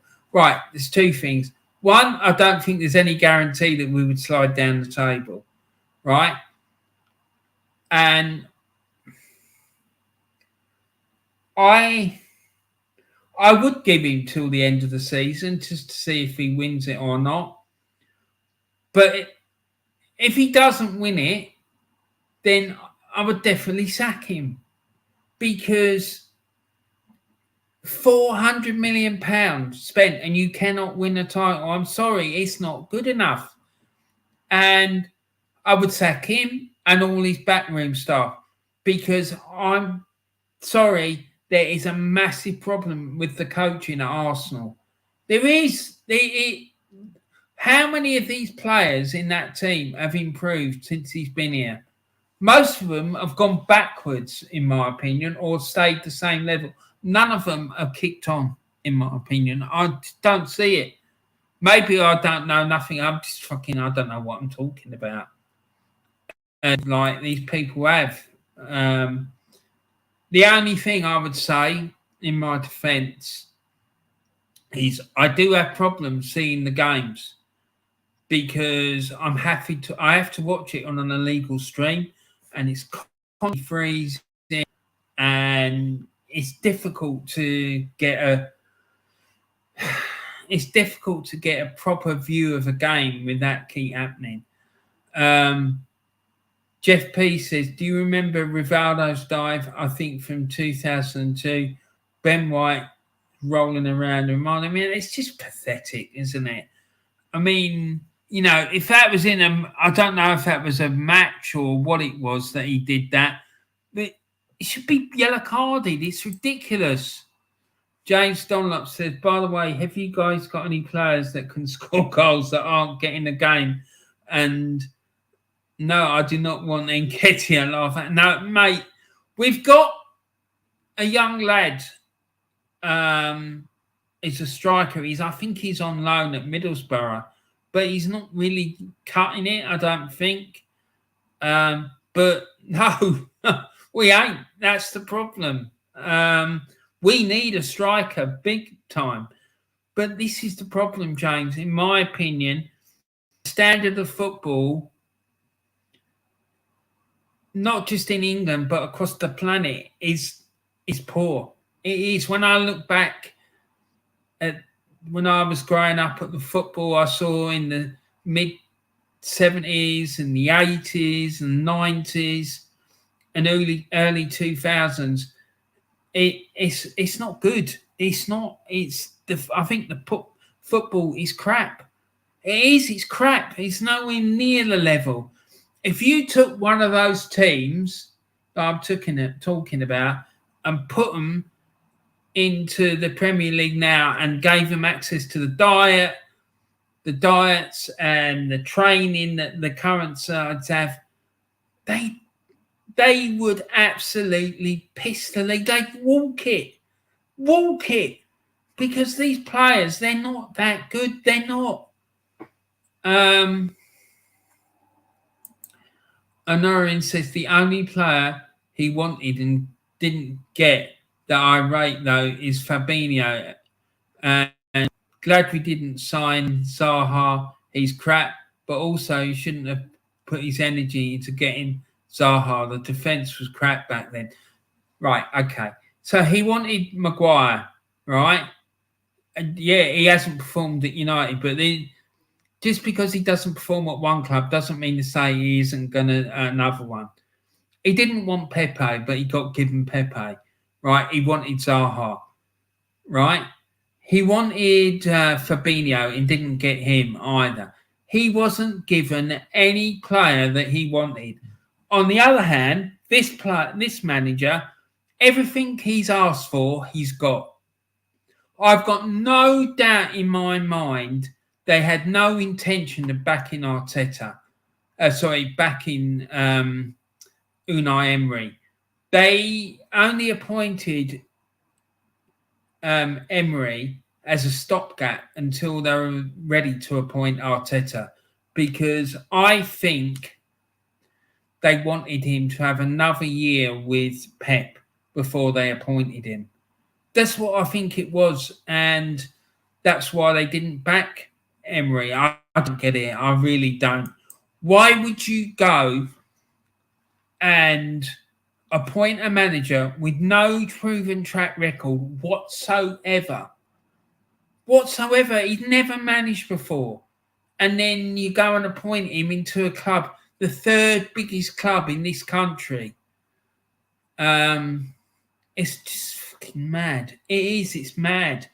And whoever is responsible for that should be sacked, in my opinion. Hello, Zach. I bet you're looking forward to Christmas, says Joanne. Yeah, I bet he is as well. And Jeff P says Arteta falls out with senior players, lacks empathy, has poor eye contact, is short-tempered, obsessed with rules, has poor communication, micromanages, all points to one thing for me. Yeah, he's a crap manager. He doesn't know how to manage people. And all of those things you mentioned, they're all the complete opposite of what you should be doing if you're managing people. And I was able to make a starting 11 and a subs bench of all the players that he's upset and fallen out with since he's been manager at Arsenal. And that is shocking. Shocking. It's just crazy. Absolutely crazy. He just can't handle people who have got something about them or have got experience or have had better careers than him. Honorin says, don't go into it if you don't want to. But didn't you say you emailed Robbie complaining about TT? I guess he must have picked up an argument with you on Twitter or something like that.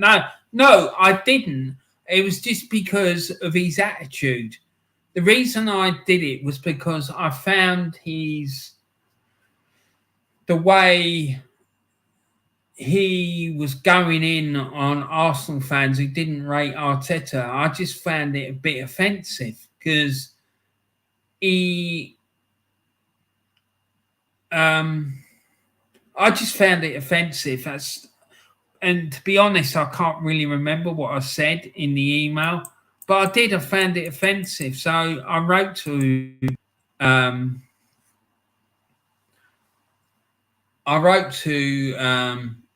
Robbie and said, this guy is a problem and you need to get him out because he's going to destroy your channel if you don't. And I think I've been proven right. I do.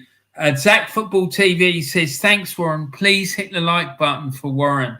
Yeah, so currently we've got 9 people watching. If any of you who are currently watching haven't subscribed to my channel, please do so. And please don't forget to put a like on the video, all of you. Please, that really, really helps us YouTubers. Anurin says, Anto, I don't think a top manager would slide down the table, especially with the way the league is this season. Laugh out loud. Yeah, I completely agree with you, Anurin. I really do. Jeff P, I saw a while ago in the papers, Edu was linked with other clubs. It was clearly a story planted by the club, 100%. That's what I think. I agree with you about that. Arsenal Alex is in the chat. Hi, mate. How you doing? Good to see you. Thanks for coming in and said, I hope you're well. Yeah, I hope you're well too, mate. I hope your trip to Spain went well and you had a nice time and you're nice and fully relaxed. Unless, of course, you were there for work, in which case I hope the trip was successful for you. Taib says, Anurin, you never know because Conte ain't going to win the league with Spurs. It takes a while for a new system to start clicking. It does, Taib, but you're more likely to win with Conte than you are with Arteta, I'd say. Look how easy it has been for Haaland to be considered a top striker. Years ago, he would have been a top player already. Yeah. Yeah, 100%, mate. But he's an absolute beast. But the thing is, he's playing in a shit standard of football. I'm nothing I've seen in this league this season makes me think that the standard of football isn't poor. Standard of football is shit. Died about 2016, says Alex, after Messi, Suarez, and Neymar left Barca. 100%, Alex. I completely agree with you, mate. James' main problem is, Warren, at this level in football, players who aren't world beaters are getting paid too much before they've proven to be decent enough to win anything. 100%, mate. I completely agree with you on that one. Yeah, definitely. They paid too much, too soon, too quick. 100%. James says, I said this to my dad, football these days has become more Hollywood-based. I find the lower leagues and the very lower divisions more entertaining. Exactly, James. Go. You will love it. I'm sure of it. For me, the last time I fully enjoyed a Premier League campaign was 2013-14. Yes, money was growing. Still, the football overall was played at a higher speed, which is what we want to see. Yeah, and the issue is, if it continues, the standard of football continues to fall, that the people that are investing the money will withdraw the money and they'll put it in something else. That's what's going to happen. Because they'll go, well, why should we put our money into this shit? It's not worth it. Right, so let's get back to the football because there've been 5 minutes now in the second half. I'll come to those other chats in a minute. So let's go through round the grounds. In League One, it's Barnsley 1, Milton Keynes 1, Bristol Rovers 0, Peterborough United 0, Burton Albion 1, Plymouth Argyle 0, Cambridge United 0, Accrington Stanley 1, Cheltenham Town 1, Wycombe Wanderers 0, Fleetwood Town 1, Bolton Wanderers 0, Lincoln City 1, Morecambe 0, Oxford United 1, Forest Green Rovers 0, Port Vale 0, Charlton Athletic 0, and Sheffield Wednesday 1, Shrewsbury Town 0. And in League 2 at half-time, it's Barrow 3, Hartlepool United 0. Jeffy's going to be fuming. Bradford City 0, Northampton Town 2. Cambridge United 1, Doncaster Rovers 0. Grimsby Town 0, Stevenage 0. Harrogate Town 3, Mansfield Town 0. Newport County 1, Gillingham 0. Yes, come on, Newport. Salford City 0, Carlisle United 1. Stockport County 1, Leighton Orient 1. Sutton United 1, Rochdale 0. Swindon Town 0, Crewe Alexander 1. Tranmere Rovers 0, AFC Wimbledon 1. And Walsall 1, Crawley Town 1. So there we go. We're up to date with the scores there in League 1 and League 2. So let's get back in the chat. Manny says, simply, but Liam's behaviour was not good enough. Funny. Nice one, Danny. Manny, if DT has any sense, he will keep a lower profile from now on. Kenny Ken and I spoke about this. Yeah, Liam good enough isn't good enough, and he should. Yeah, well, I'm not going to say anything more about it. I don't like the fella. I think it's just not good, is it? And Urin says, and what are you talking about, Ron? You don't rate Arteta, so you're a rat and half. Apparently so, mate. And Taib says, Urin, laugh out loud. We're all rats. Yeah, exactly. Fair play, Taib. And Aaron says, yeah, but Tottenham are slowly going in the right direction. They just need to sort out the defence. But I don't think Arteta would have taken them from 8th to 4th last season. No, he wouldn't. He wouldn't. Taib says, right. And James, I need to go, Warren. Keep up the good work, mate. See you soon. Take care, guys. Thank you very much for coming on, James. Have a great afternoon, buddy. It was lovely to see you again. Yeah, and I hope we see you again soon. Take care, mate. Give my best to your family and keep shouting for the Blues. It will get better one day soon, surely. Taib says there's still quite a lot of managerial options out there.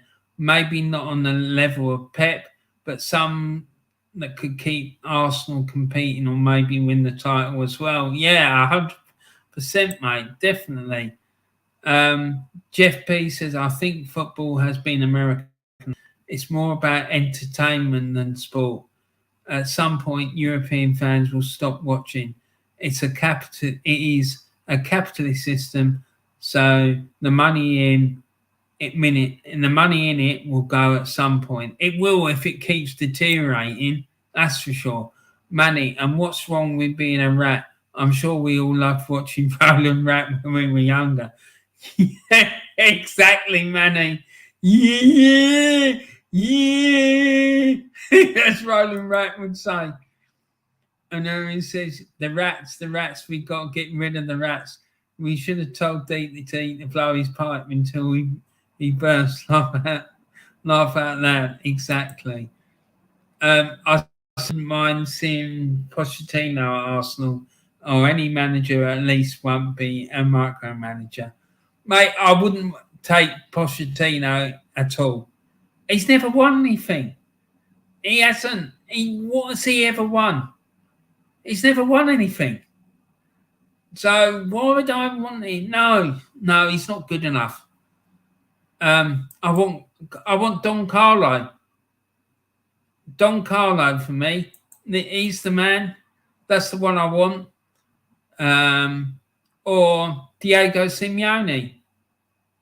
I know people go on bang on about he's got negative tactics and whatnot, but he wins. He wins titles. He gets to finals of Champions League. And I like all the shithousery with him as well. I just think he's quality. And I tell you something, the Athletic fans don't think he's boring. That's for sure. So let's get back into this. So let's carry on with the football. So let's go to the Accrington Stanley game. They're 1-0 up away at Cambridge United.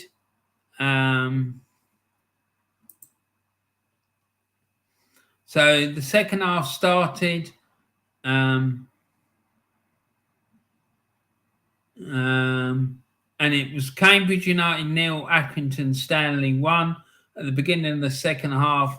Attempt blocked by Shiloh Tracy. Cambridge United right-footed shot from the right side of the box was blocked, assisted by George Williams. Attempted block, Harrison Dunk, Cambridge United. Left-footed shot from outside the box was blocked. Corner for Cambridge United. It was conceded by Ethan Hamilton. There we go. Let's have a look at the match stats. So Accrington have had 52% possession. They've had 8 shots, 2 of which were on target.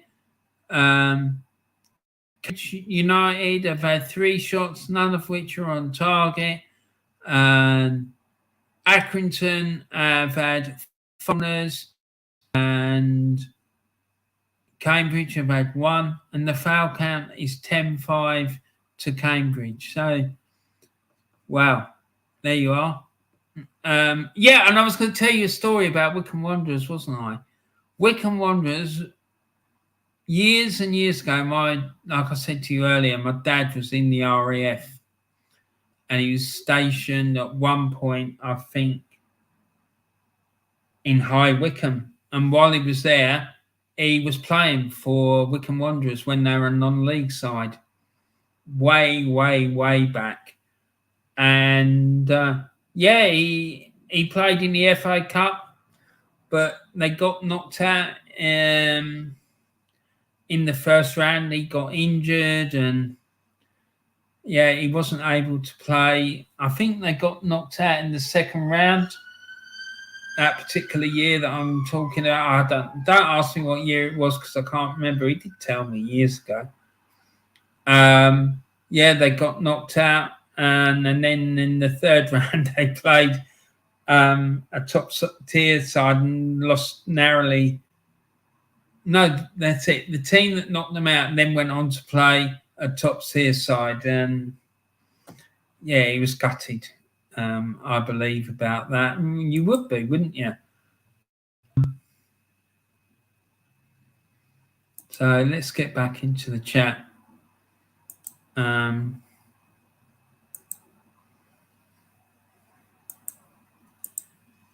Ravel, well done, Warren. No posh. No, I don't rate him. I don't think he's that good.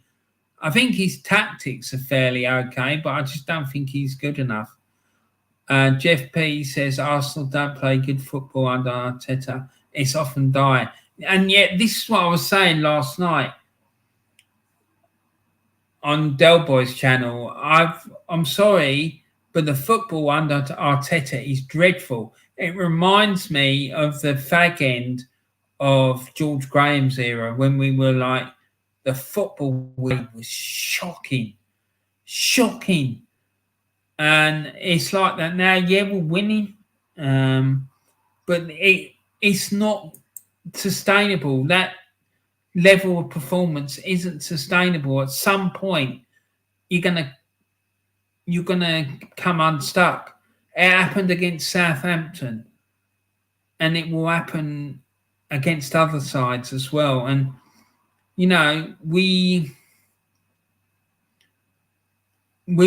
will become unstuck. I'm convinced of it. I just do not. I can't see that we're going to win the league because I just don't think we're good enough.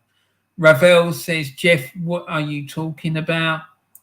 And Urin says, yeah, exactly. Ancelotti was my first choice for the last two appointments. As for Simone, I've agreed for years, although I'm beginning to think he's gone off the ball. He seems to have changed his tactics. Maybe they get him to play a system that he doesn't feel comfortable with. He's been instructed to change it. I don't know. But, mate, he was up until last season, the season before last, he was consistently causing problems for the top two in Spain. He was. And Oren says, are you going to be doing any content for the World Cup? I'm going to try to do, I've got something special lined up. It's a bit off key, all right? Well, I think you're going to enjoy it. It should be a bit of a laugh. I'm not going to tell you what it is now, because if I'm not able to do it, then I don't want to disappoint people. But I am going to do something that hopefully similar to what I do for the FA Cup for the World Cup. So, and my team for the selection that I've made for the World Cup is Uruguay, and we'll be following them until they get knocked out. When they get knocked out, I want to follow the side that knocks them out, and we'll see how it goes. Tony Ibarra says, got to run. See you on the next one, Warren. Thank you very much, Tony, for coming in. It's great to see you. Have a great rest of your day, whatever you do. And Manny said, I've got to run, do a little shopping now, sir. I'll see you again soon. Best wishes to you and everyone in the chat. Same to you, buddy. Have a great day. Good luck with the shopping. I hope you're able to get everything you want. Ravel says Arsenal play good football under Arteta. Okay, fair enough. That's your opinion. I'm sorry, mate. I don't agree. I think it's shocking.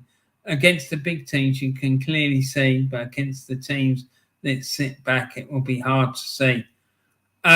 Mate, I'm sorry, but I don't agree. I think our football is shocking. That game against Wolves was dire, and it's not the first time this season it's been shocking either. And Owen says, looking forward to it, laugh out loud.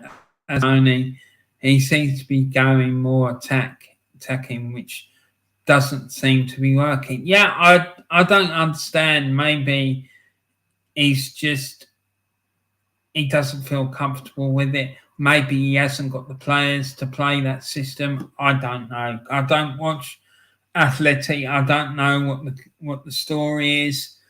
A really good friend of mine, her dad is a massive Athletic fan because she lives in Madrid. She is a Madrileño, but she's not really a Madrid. She's not really a football fan, to be fair. But I know that her dad loves Simone. He really does. But I don't know. I don't know what's happened there because I don't, like I say, I don't watch Atleti. Joanne said, I'm putting up my French flags. Fair play. Have you got French blood in you, Joanne? Is that what it is? Why did you go for any particular reason why you went for France? If you got them in a sweepstake or something, spill the beans, as they say. Anyway, let's get back to the football, see what's going on. It's probably about halfway through the second half now, I think. So, don't think that much has changed.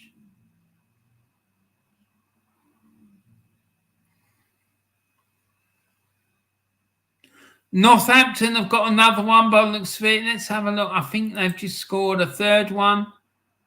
Yep, Northampton are now 3-0 up away at Bristol City in League Two. So it's time.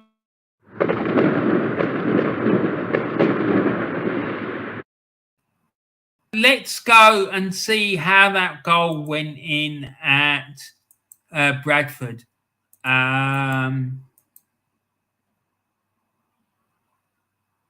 So, goal, Bradford City, Northampton 3-0 up. Sam Shering of Northampton Town. Header from the centre of the box to the bottom right corner, assisted by Akinwale Odemayo with a cross. So Northampton Town 3-0 up away at Bradford. There's also been a couple of bookings as well, so we need to do this. Your book, son.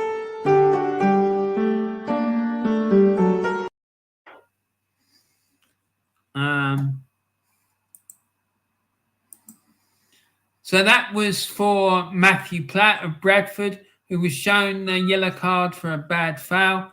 And then also, your book, son.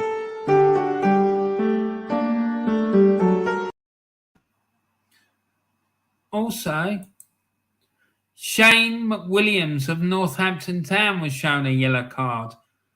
There's been a substitution. Taik Wright replaces Abu El-Isa for Bradford. So, yeah, Northampton 3-0 up away at Bradford. Let's see if there's spot any other goals going in.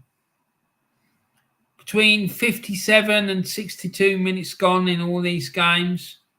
It's a bit dry on the ground, I think, for goals. Let's see what's going on here. No.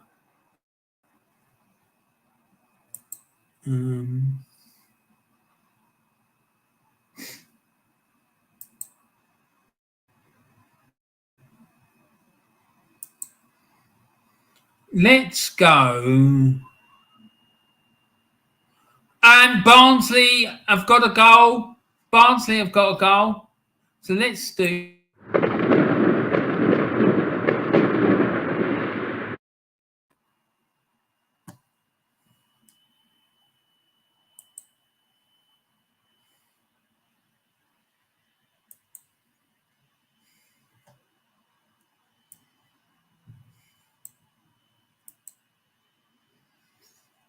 Hold on, guys. I'm going to share this one. I just want to share the screen.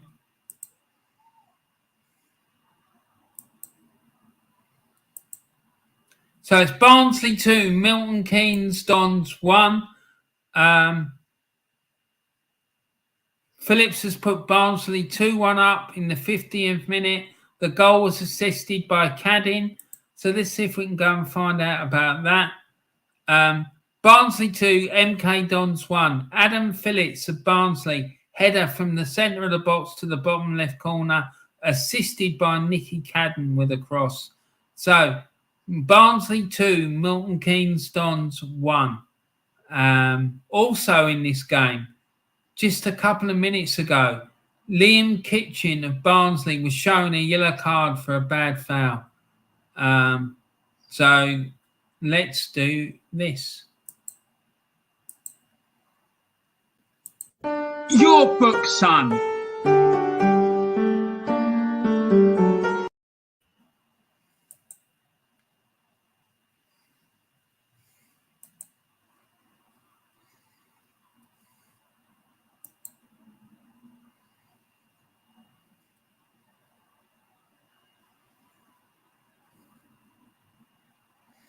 So there we go. So let's go through the scores. In League One, it's Barnsley 2, Milton Keynes Dons 1. 55 minutes have been played there. Bristol Rovers 1, Peterborough United 0. 57 minutes played there. Burton Albion 1, Plymouth Argyle 1, and Argyle have got an equaliser.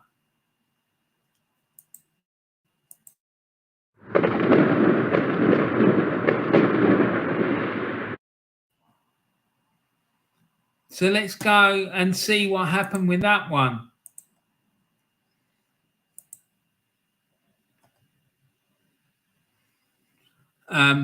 Plymouth equalised in the 64th minute through Hardy. It's now Burton Albion 1, Plymouth Argyle 1. And there's been a booking there. 2 bookings. We'll come to that in a minute. Burton Albion 1, Plymouth Argyle 1. Ryan Hardy, Plymouth Argyle, converts a penalty with a right-footed shot to the bottom right corner. Right,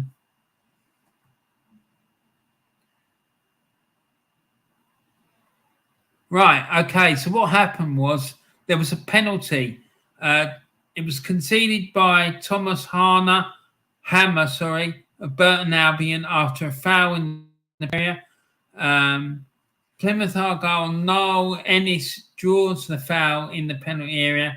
So Thomas Hammer of Burton Albion fouled Neil Ennis of Plymouth Argyle in the penalty area, and a penalty was awarded, and Ryan Hardy converted the penalty for Plymouth to bring the scores level, 1 apiece. And there's been a couple of bookings in that game. So your book, son.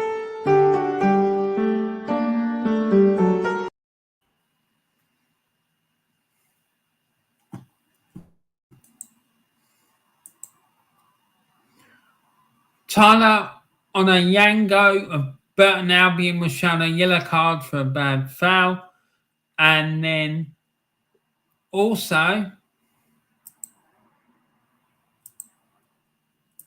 your book, son.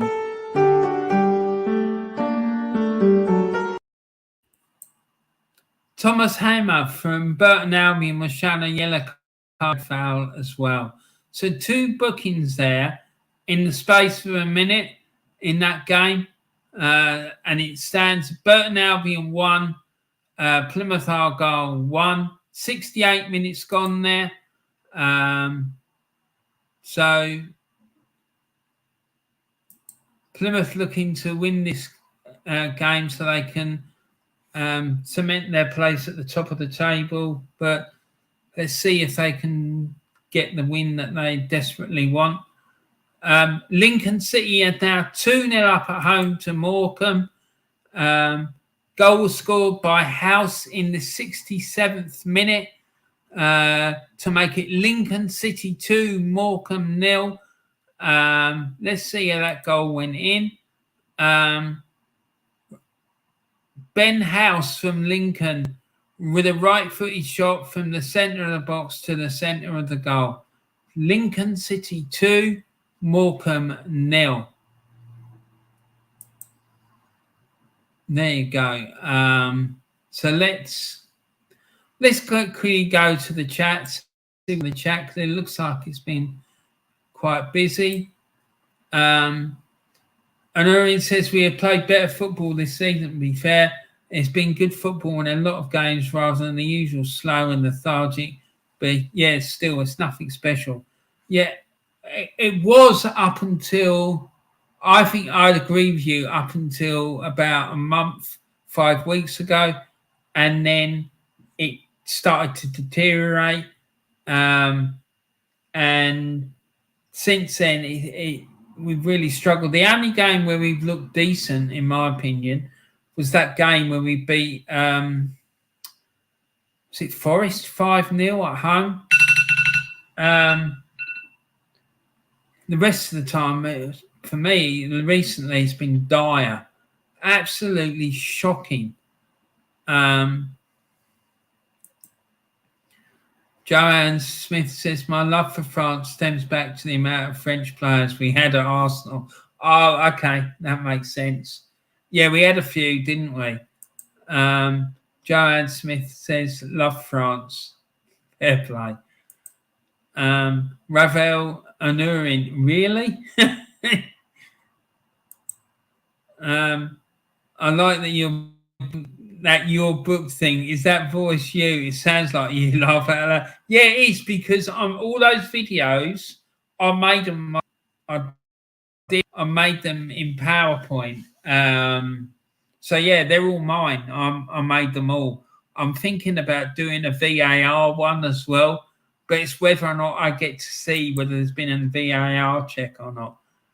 Jeff P says, I remember Barnsley being promoted to the Premier League. Yeah, I remember that too. And I remember them being in the Premier League, and it wasn't a very happy stay for them, unfortunately.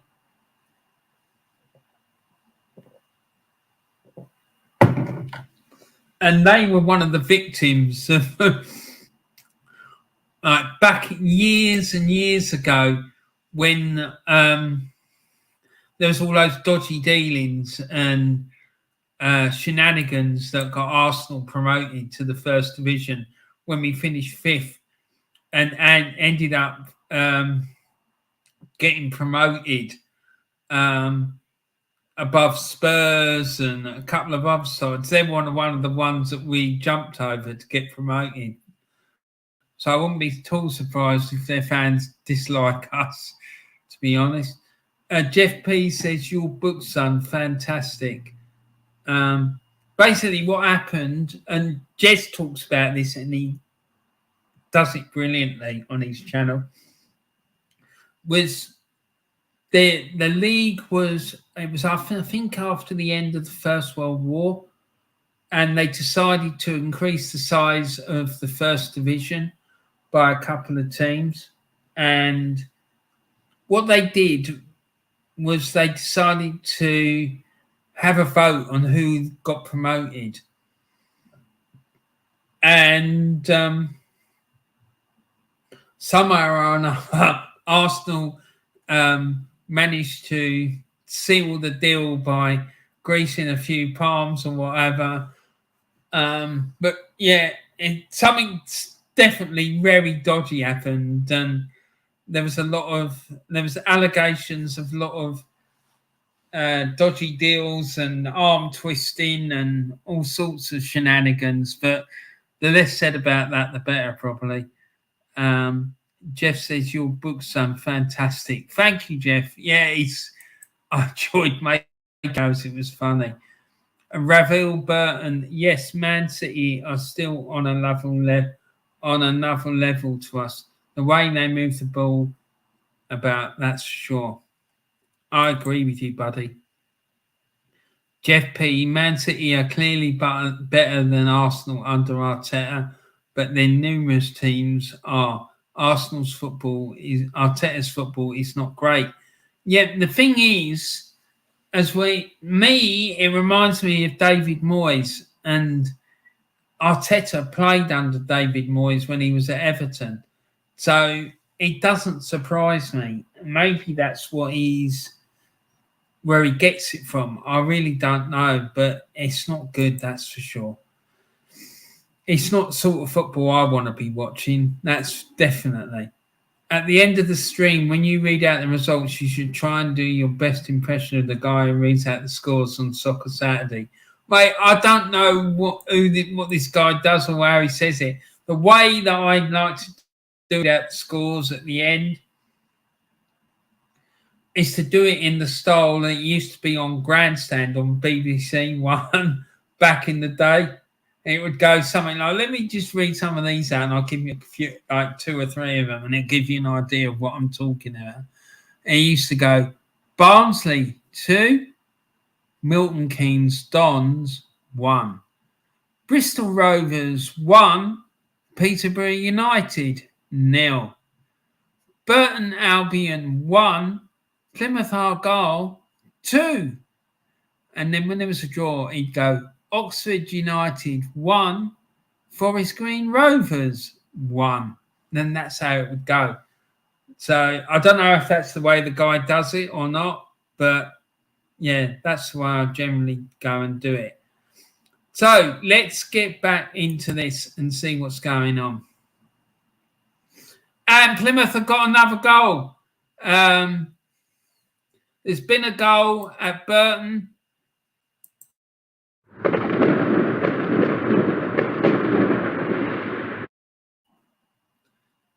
And let's get rid of that.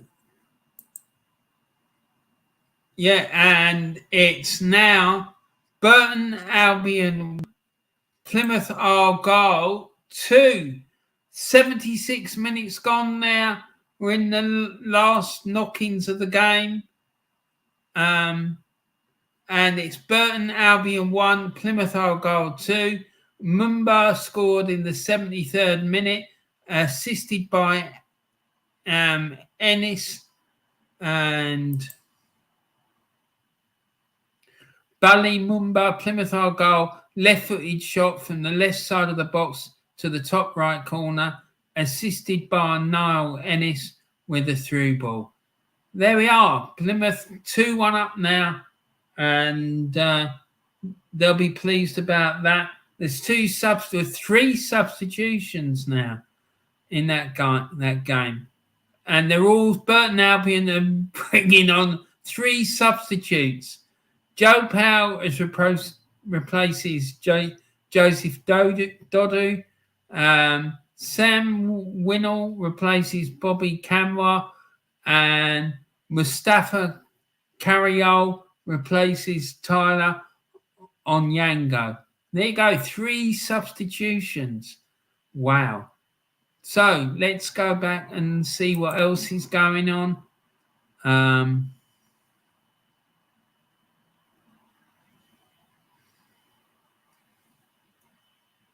Yeah, and Sheffield Wednesday 1-0 up at Shrewsbury Town. They scored that goal in the 39th minute. Let's have a look at the match stats for that one. Sheffield Wednesday, big club, and they were for a long time one of the top sides in the country. Regularly in the top half of the table in the old First Division. And I remember going there to see Arsenal play in the League Cup one year. Arsenal won by 1-0 thanks to, I think it was Nigel Winterburn who scored the goal. I might be wrong, but I think it was him. And after the game, me and my mates were walking down the road and his car pulled up, and I was thinking, oh, here we go. And because earlier in the day, we got to the ground, fanned the ground, and then we were going to go to a chip shop and get some fish and chips for our lunch. We had the fish and chips and we're walking down the road, and this guy came up to us and said, look, you see that dark alley down there. If you go down there, there's a really cheap bar. And I was thinking, there is no way I'm going down that bloody alley. I knew what it was about. Sniffed it straight away. There's probably a bunch of local hooligans waiting for us, and if we went down that dark alley, we would have got an absolute battering, and that's for sure. They probably would have had knives as well. We got slashed and whatnot. So I said to my mate, don't even think about going down there. Do not do it. And then anyway, so after the game,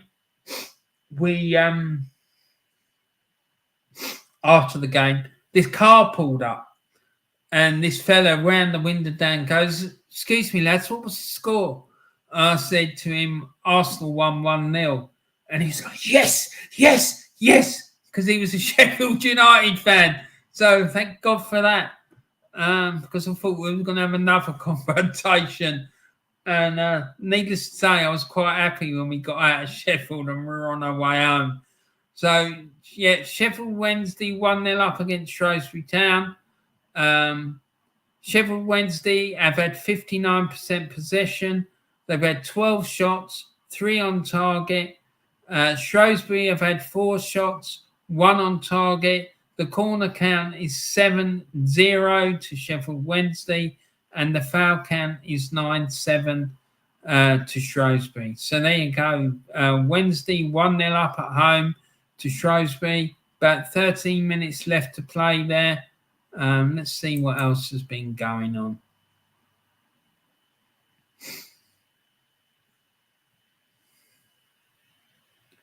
So look, 82 minutes gone at Lincoln. Yeah, we've seen that. I'm not sure. Problem is, I don't know. I can't remember all the scores to know. And there's been another goal at Barnsley.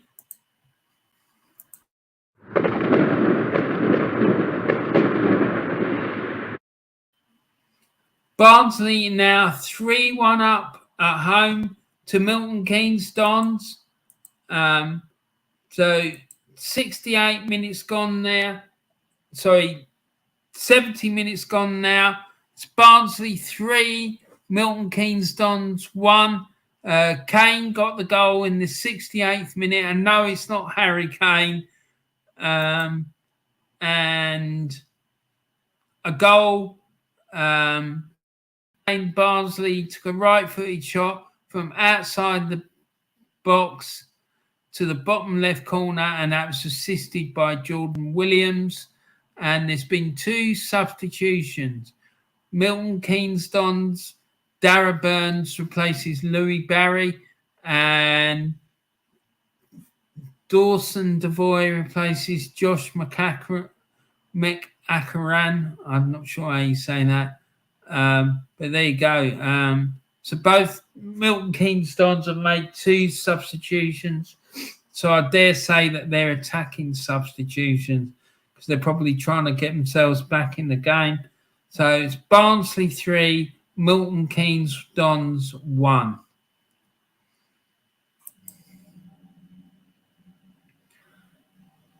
There we go. 75 minutes gone, 84 minutes gone at Lincoln. So not long left to play there. Let's have a look at League 2 and see what's going on there. It's Barrow 3, Hartlepool United 1, Bradford City 0, Northampton Town 3, Colchester United 2, Doncaster Rovers 0, Grimsby Town 0, Stevenage 1, Harrogate Town 3, Mansfield 0, Newport County 2, Gillingham 0, Salford City 1, Carlisle United 4. Jesus, Carlisle were going on a bit of a rampage at Salford. Stockport County 1, Leyton Orient 2, Sutton United 1, Rochdale 0, Swindon Town 0, Crewe Alexandria 1, Tranmere 0, AFC Wimbledon 1, and Warren Crawley 1. And in an under-21 friendly, it's Italy 0, Germany 0. There you go. some of these grounds I've been to, some of these teams that are mentioned there, bring back some memories seeing their names of different games that I've been to down the years.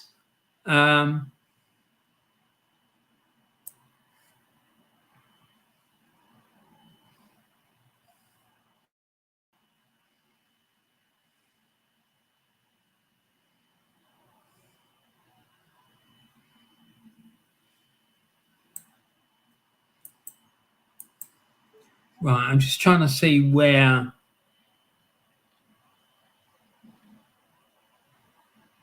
we are. The Posh guy reading out the scores, I think it's been in since I started watching it, which was back in 2013, mate. I really don't know. I don't, unfortunately. Sorry, buddy. The upper tier says, come on, Wycombe, you shower. Mate, no, my dad used to play for Wycombe back in the day. That was years and years ago, probably in the 50s, I'd say. For some reason, I got it in my head then that they had a orange and black kit, like sort of like Wolves. I don't know why, because they got sky blue and dark blue shirts. So yeah. Taib says, Warren, you're pretty good with pronunciations, aren't you? Laugh out loud. Taib, man, I don't know what you're talking about. I don't think there's anything wrong with my pronunciations. What are you on about?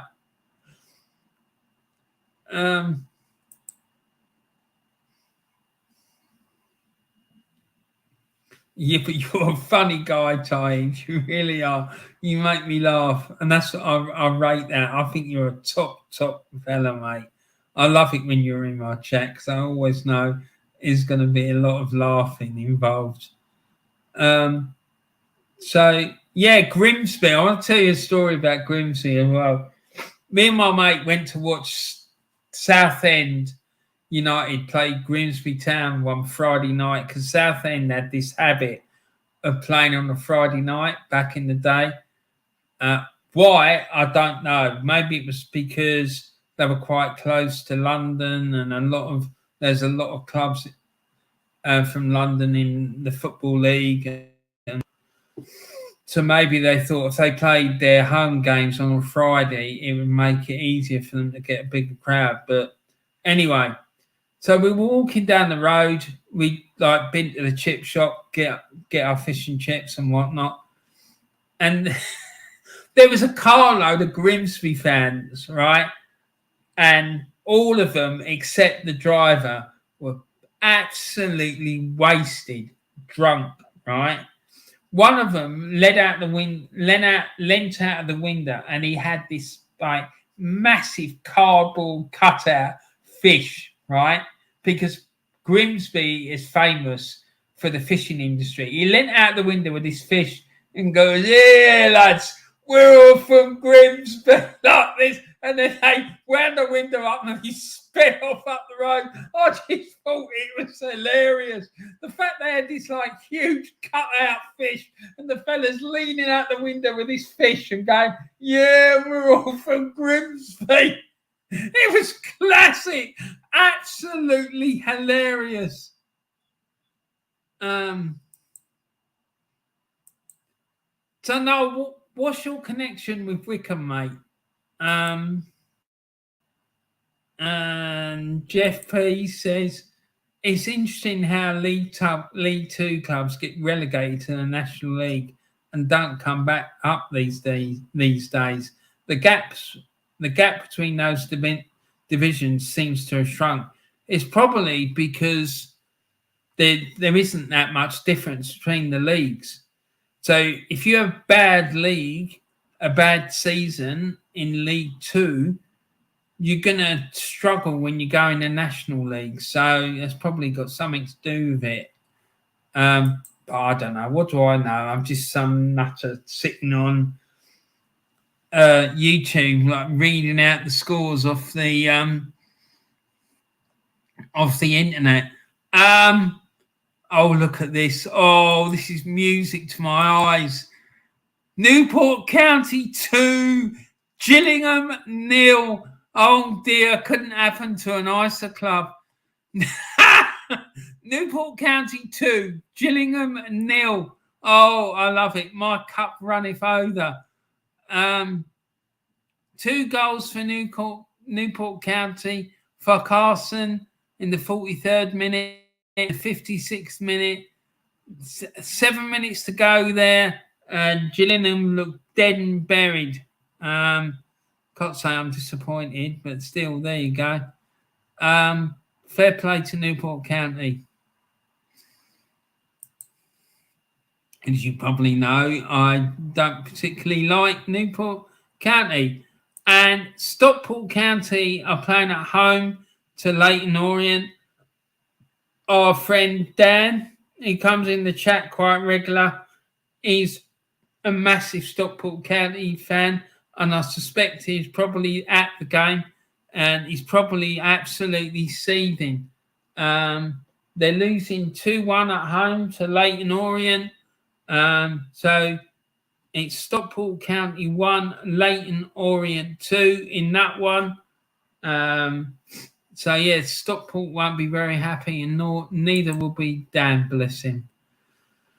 So let's see what's going on in League One. Bristol Rovers 1, Peterborough 0. Sinclair in the 53rd minute. Peterborough United have had off in the 75th minute. So foul by Aaron Collins of Bristol Rovers there. See, where was that? 75th minute, he got red carded. So let's see.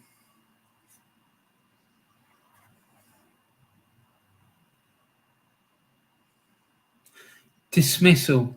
Ronnie Edwards of Peterborough United is shown the red card. So he needs to see this, doesn't he? That's it. You're off. There you go. He saw red. So he saw red on this channel as well.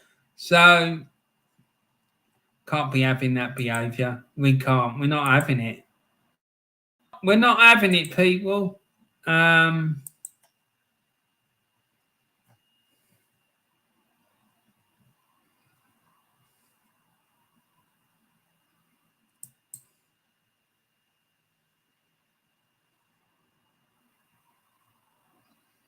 So it's still Burton Albion 1, Plymouth Argyle 2.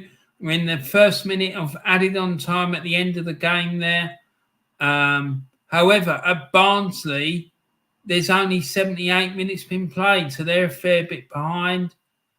It's like, look all the differences in these kickoff and these times. Some of them are in the added on time. Some of them have still got 12 minutes to play.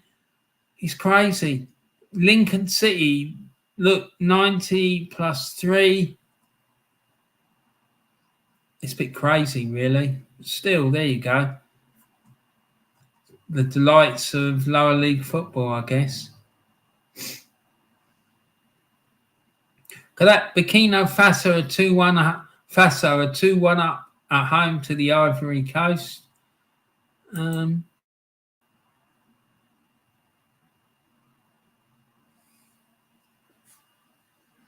see. I'm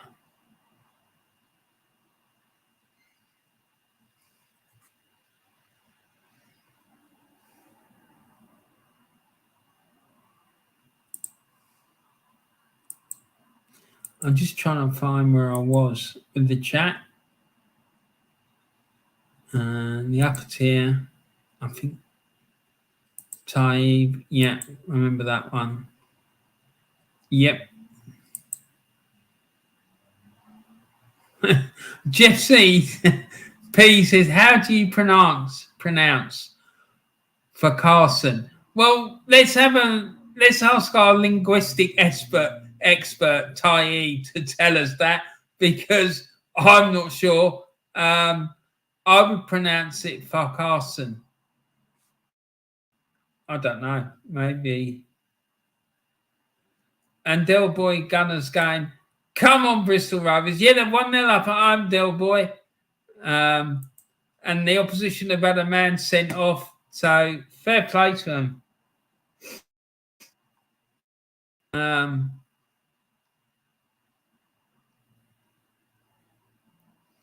Any ideas about that one, Taib, you'd like to share with us?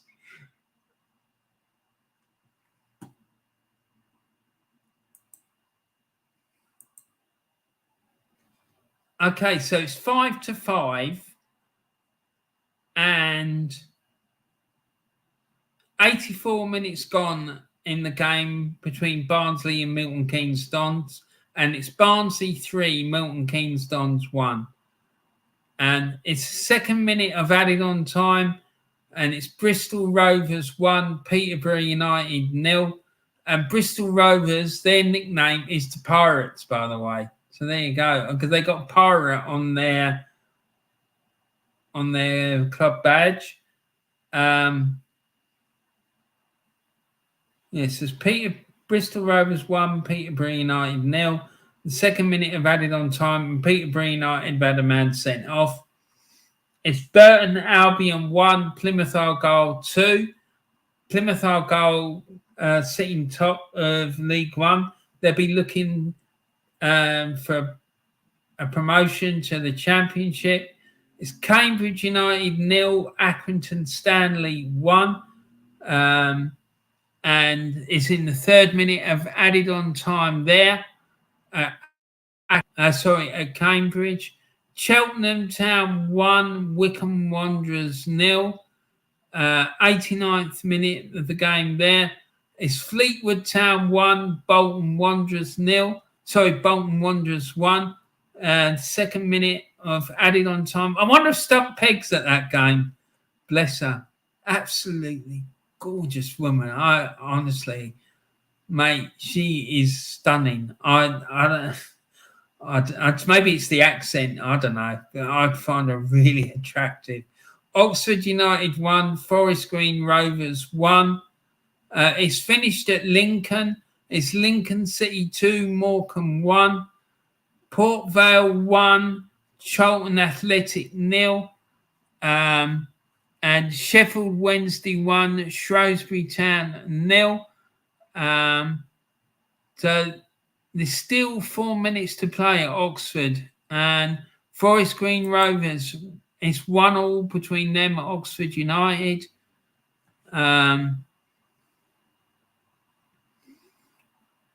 So let's go back.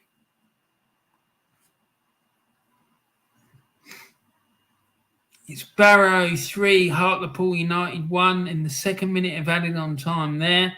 Bradford City 1, Northampton Town 3. They've added on time there. Colchester United 3, Doncaster Rovers 0. 1 minute of added on time there. Grimsby Town 1, Stevenage 1, and we're in and there the game's finished at Grimsby. It's 1-1.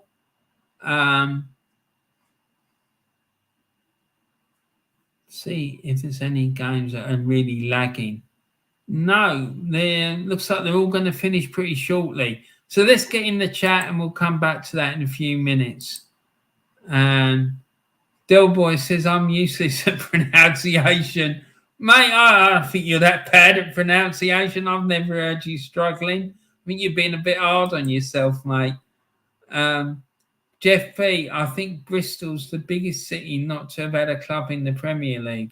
No, but Bristol City, back in the day, were in the old First Division. I remember seeing them play at Highbury against Arsenal.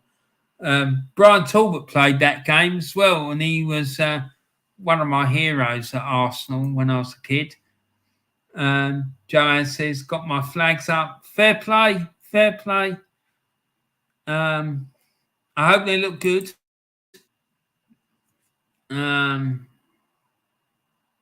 So, yeah, probably, yeah. I think you might be right with that one, Jeff, about them being the biggest city not to have had a team in the Premier League. but they did have a team in the old First Division, Bristol City. And they stayed for a few years, if I remember rightly.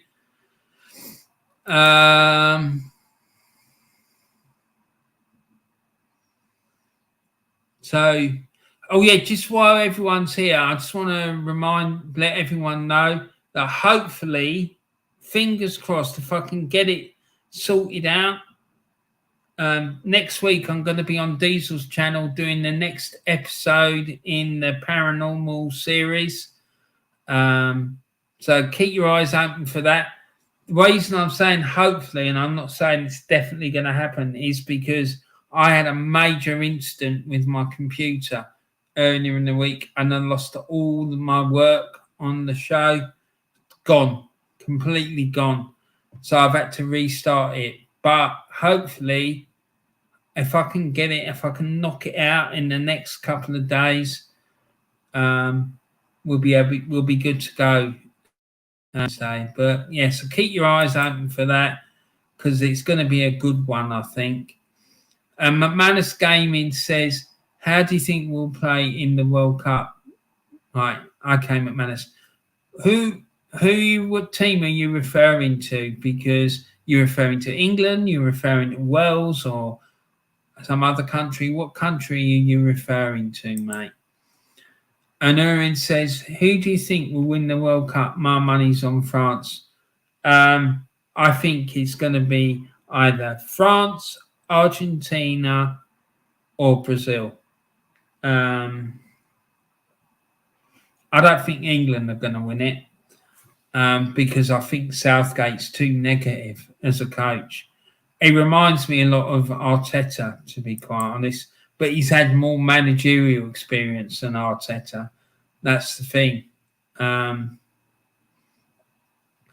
Jeff P says, "I'd like Argentina to win it with Messi as it will be his last one." Yeah, he needs to win it because then he can put himself in the same bracket, try and put himself in the same bracket as Maradona. But I don't think he's personally, I don't think he's a touch on Maradona, but I don't think anyone is. For me, Maradona's the best player that's ever lived. I just think he's just on a different level. Joanne says, "I got a message from my mum Tuesday at a clairvoyant night." That's nice, Joanne. That's a nice thing to hear. I hope it gave you some peace. So fair play to you, Joanne. McManus Gaming says, "England, mate." Mate, I think they're going to struggle. I do. I just don't rate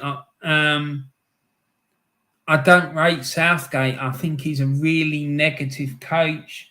I think with the players that he's got in that squad, it's an incredible squad of players, and they should have done much better than what they've done.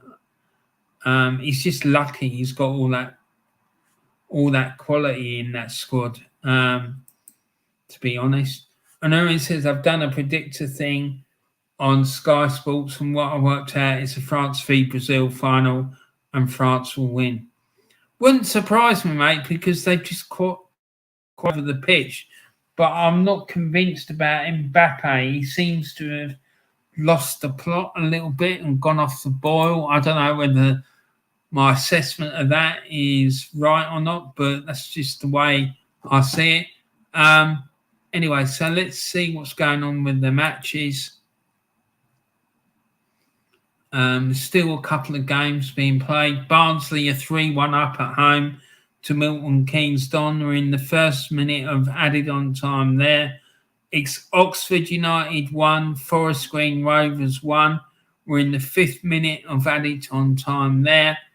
And in League 2, Colchester United and Doncaster Rovers are still playing. It's Colchester United 3, Doncaster Rovers 0. 7 minutes of added on time there. And there you go. Look at that. Italy under 21s are losing 1-0 at home to the Germans. And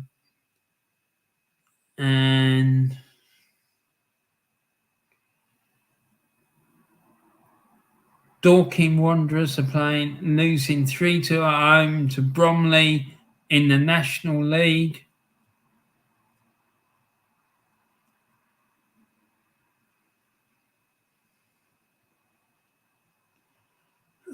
What else have we got here? Anything interesting? Kings Lynn Town, there you go. That's an interesting one. In the FA Cup, they're drawing 1-1 at home with Hempstead Town. And that, this looks like a cup.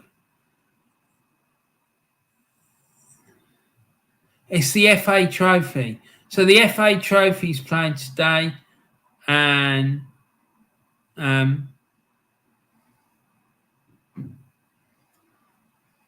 Kings Lynn Town are drawing 1-1 with Hempstead Town in that.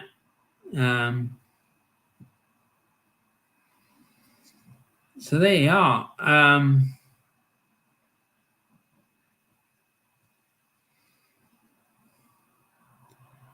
So there's still one game being played.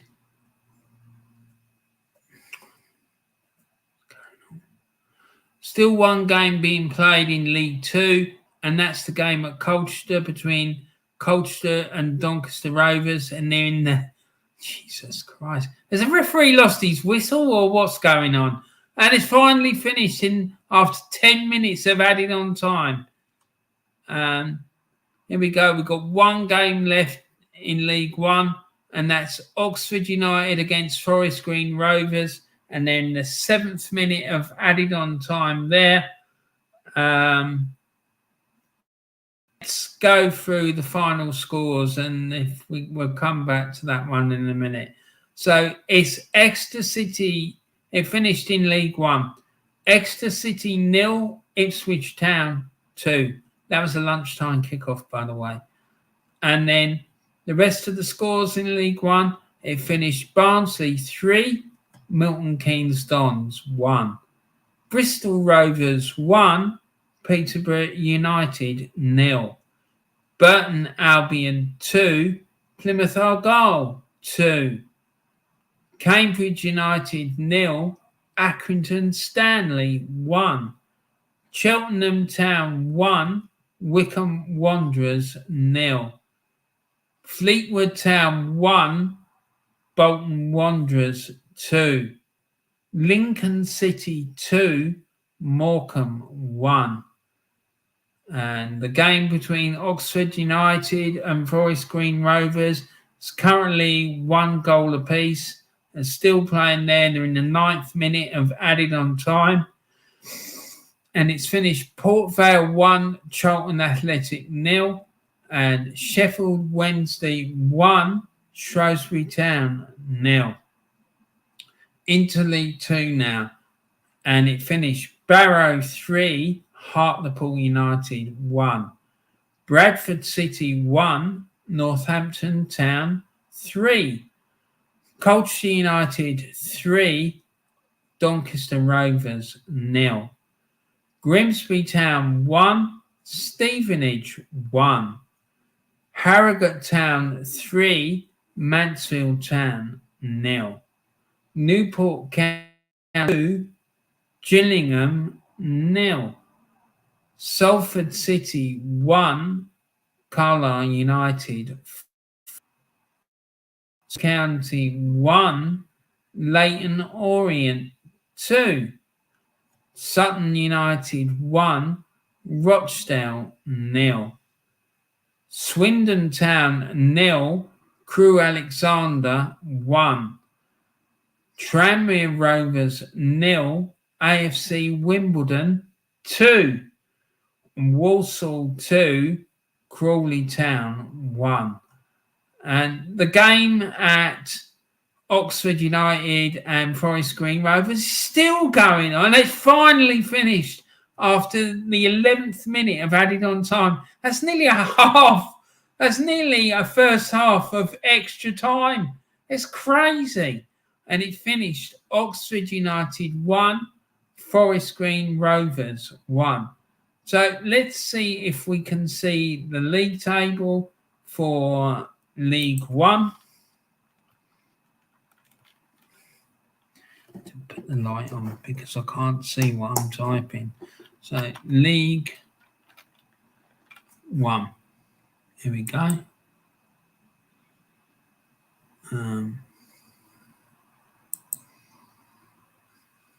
So Plymouth Argyle are top, 2 points clear of Ipswich. The playoff places currently, and the playoff places, we've got Sheffield Wednesday on 40 points, having played 19 games.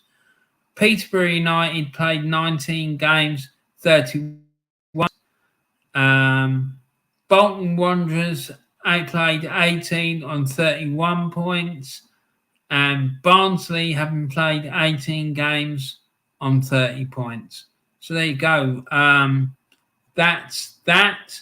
And at the bottom of the table, we've got Forest Green Rovers currently sitting bottom with 14 points. And 4 sides there, all on 14 points.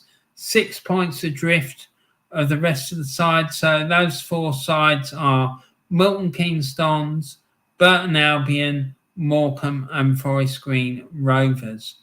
Let's have a look at the League 2 table.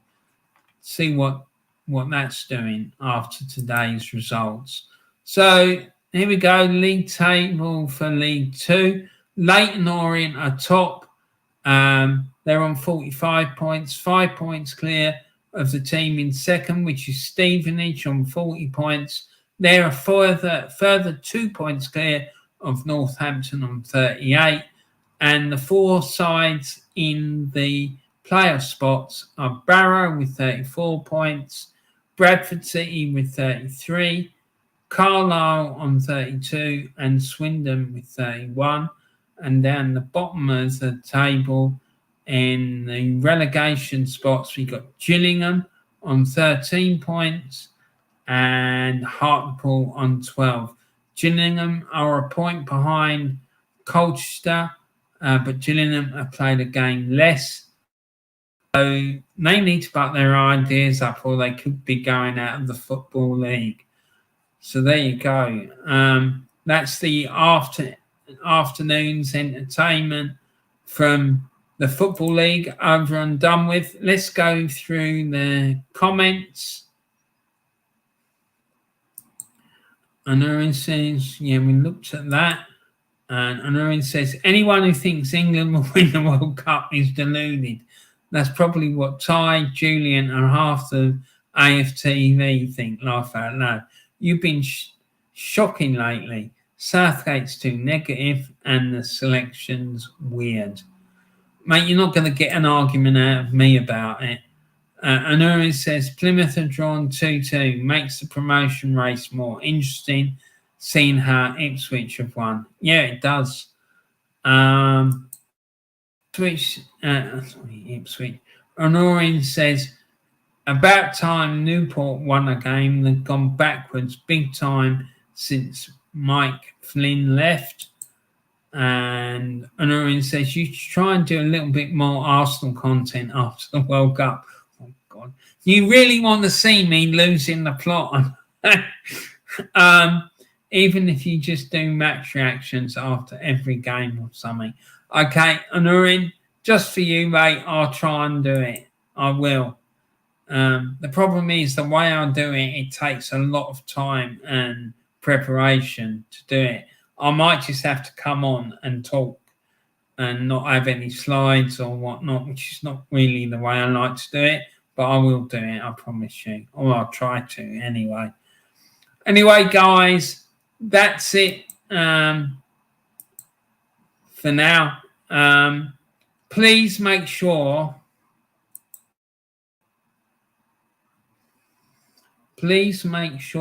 that you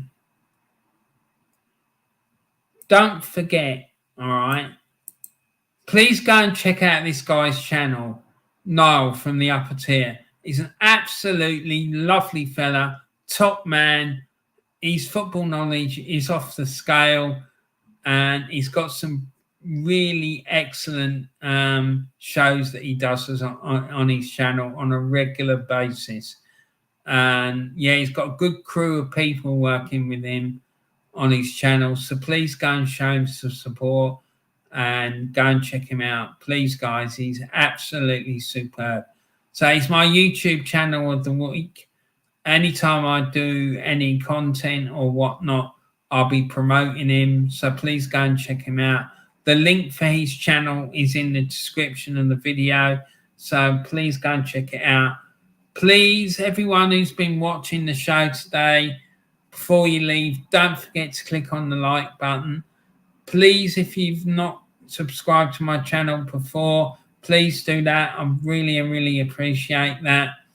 And that's it, guys. I hope you have a really great day, rest of the day, whatever you're doing. Thanks very much for tuning in. Got one more chat here. Anarin says, Stephen Featley's also good. Terrible news about him with his condition. I don't really watch Stephen, to be honest.